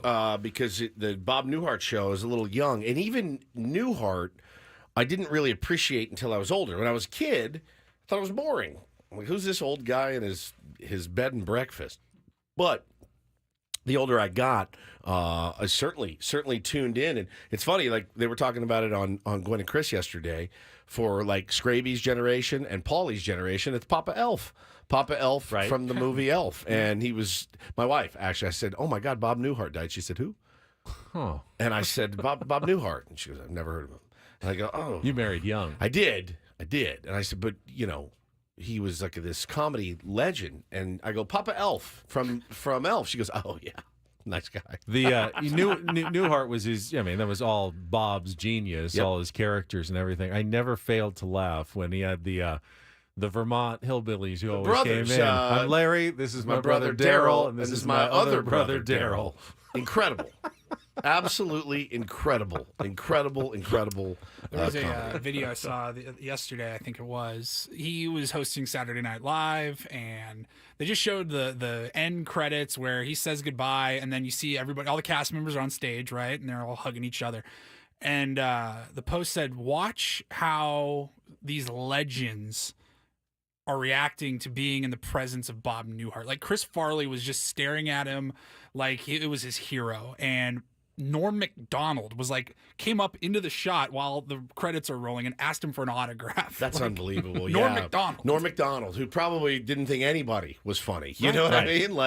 Because Norm was one of the funniest guys to ever grace this planet, and just a comedic legend. 94, man, that's a really good life for Bob Newhart, and rest in peace, King. He will definitely be missed. All right, let's check traffic. We'll come back. If you missed Woods' birthday presents, we'll bring those back for you coming up next year on 97.3 The Fan.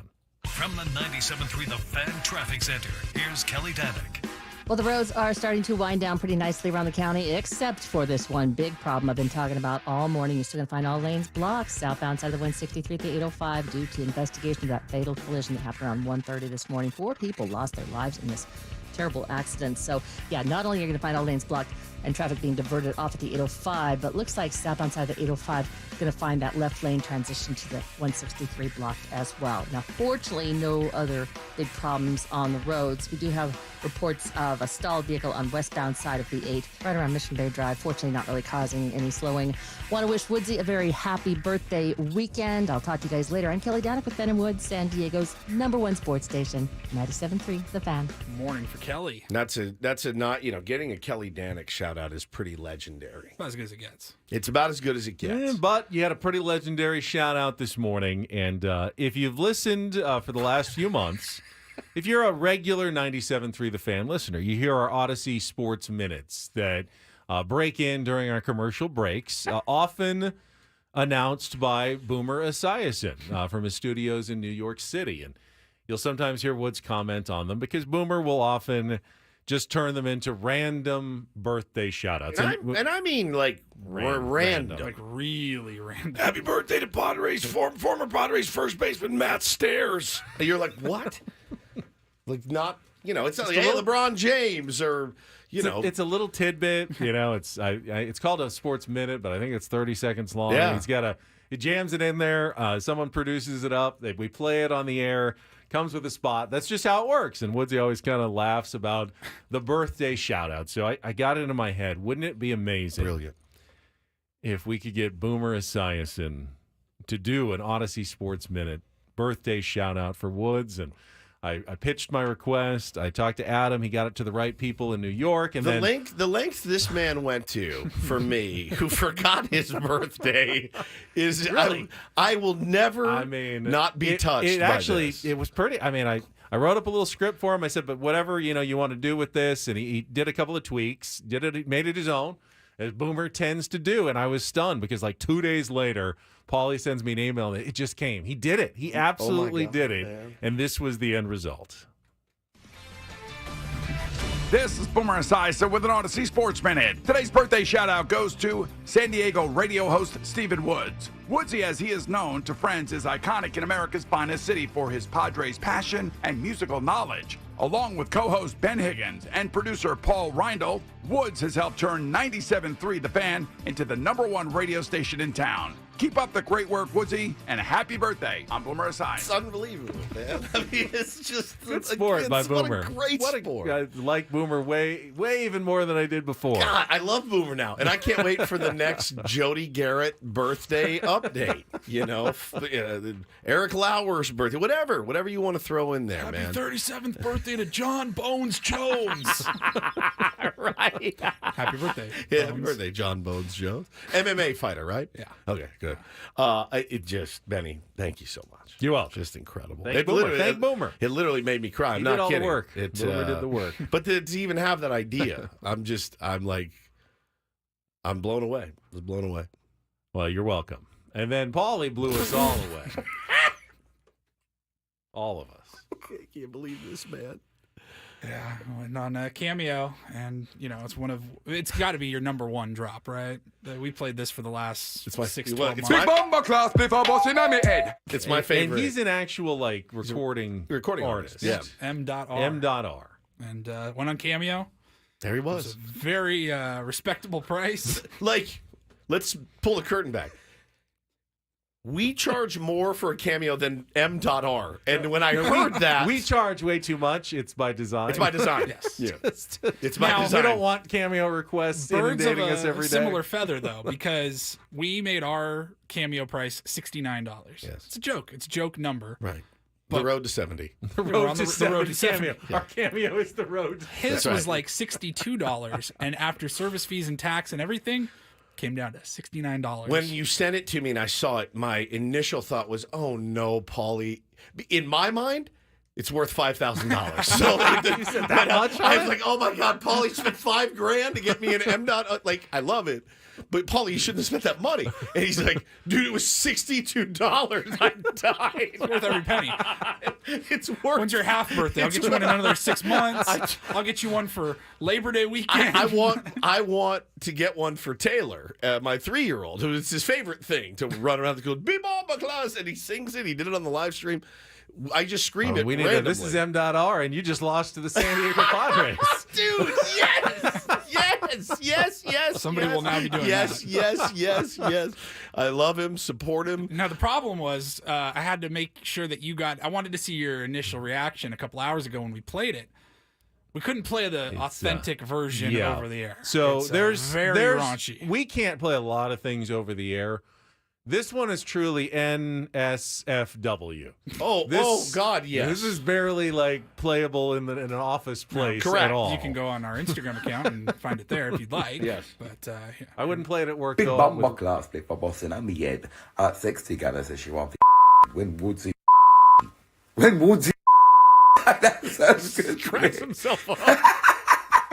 Woodsy, big up myself, my G man, fully active, my bro. Happy birthday, family. When Woodsy was red. You know what I'm saying? Hope you have a good one, my bro. That's for myself, M.R., Ben, and Woods.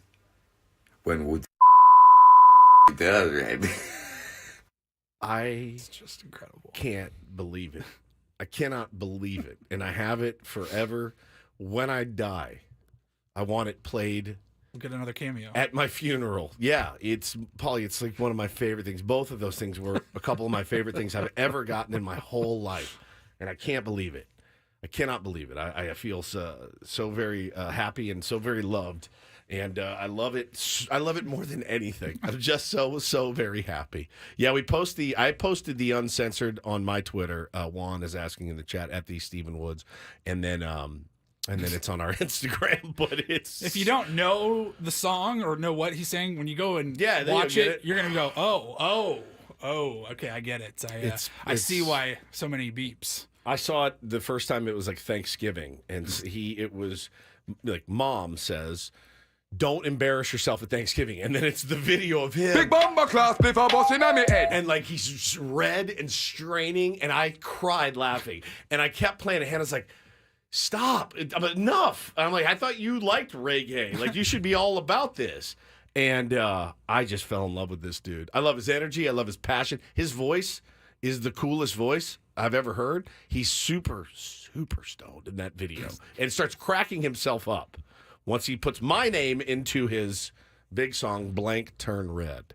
And it's such an elite couple of gifts you guys came through with. So thank you. It's, someone, as Chris said, he's definitely 1/10,000th Jamaican. Right. You know what?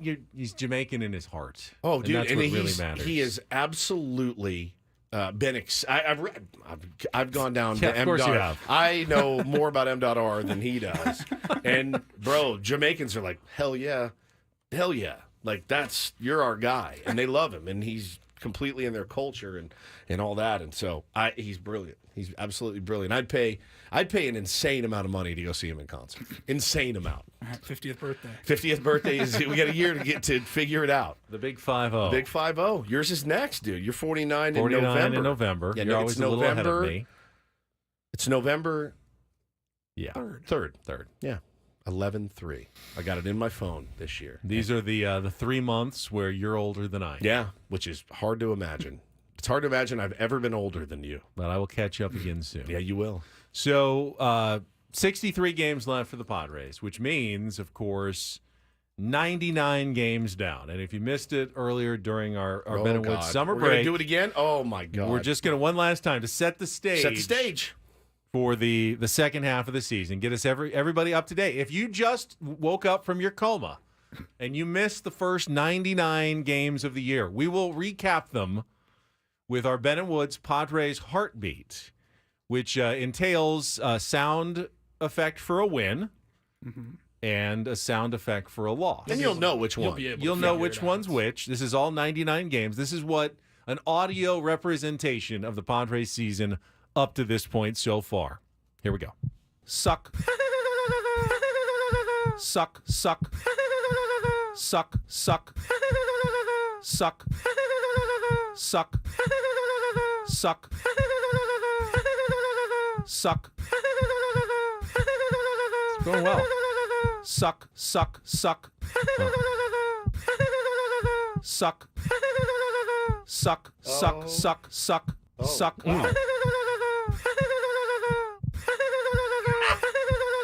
Suck. Suck. Suck. Suck, suck, suck. Suck, suck. Suck, suck. We're about halfway down. No way. Suck. Suck, suck, suck, suck, suck. Suck. Suck, suck, suck, suck, suck. So painful. Suck. Well, this is the good run here. Suck, suck.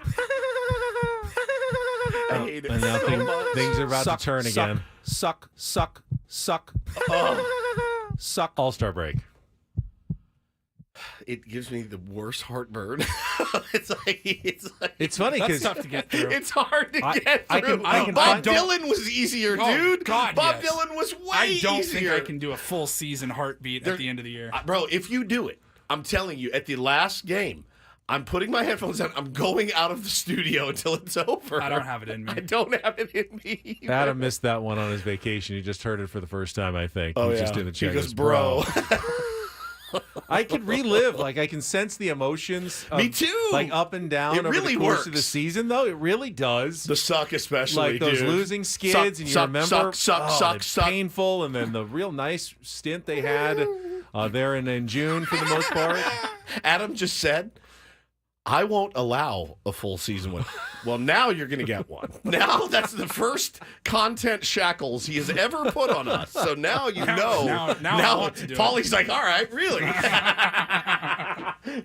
We tried it. We tried it like every day. We were going to play it a couple years ago, and we said we can't do this anymore. After 40 games, and we're like, there's no way. I can't hear it again. I'm going to lose my mind. Oh, Adam just said, you're playing right into my plan, Woodsy. He just got me with reverse psychology. Woodsy, you're not allowed to go on the round table anymore, ever. Right. You're never invited That's to another round table. That's what I really wanted to get you, like a get out of the round table free card. Would have been the perfect present for Woods. By the way, you can tune in every Thursday at 10 a.m. for 97.3 The Fan commercial. I was going to present it to you as like a certificate. Like a golden ticket. Like a golden ticket. In a like box. Here's a get out of the round table free card for Woods. Well, that's a brilliant idea. I just don't really have the authority to give it to you. You could have given it to me. I was like, sorry, dude. It's going to work. Holy no, but I have the certificate from Ben. No, look, it says. I'm really excited to get I bought all these Wonka bars, and now I've got my get out of the round table free ticket. Yeah, give your wife those certificates for Christmas. See how that works out for you. Hey, here's some free massage. The ticket bit is great. As always, it's presented by San Diego Round Table Pizza. For takeout or delivery, go to roundtablepizza.com. Round Table, the last honest pizza. We made it, guys. Summer break is over. The All-Star break is over. And we'll be back Monday, and we'll have a whole Guardians series to talk about and more for Paulie and Woods. Happy birthday, Woods. Thank you. Love you guys. I'm Ben. Have a great weekend, everybody, from all of us here at The Fan.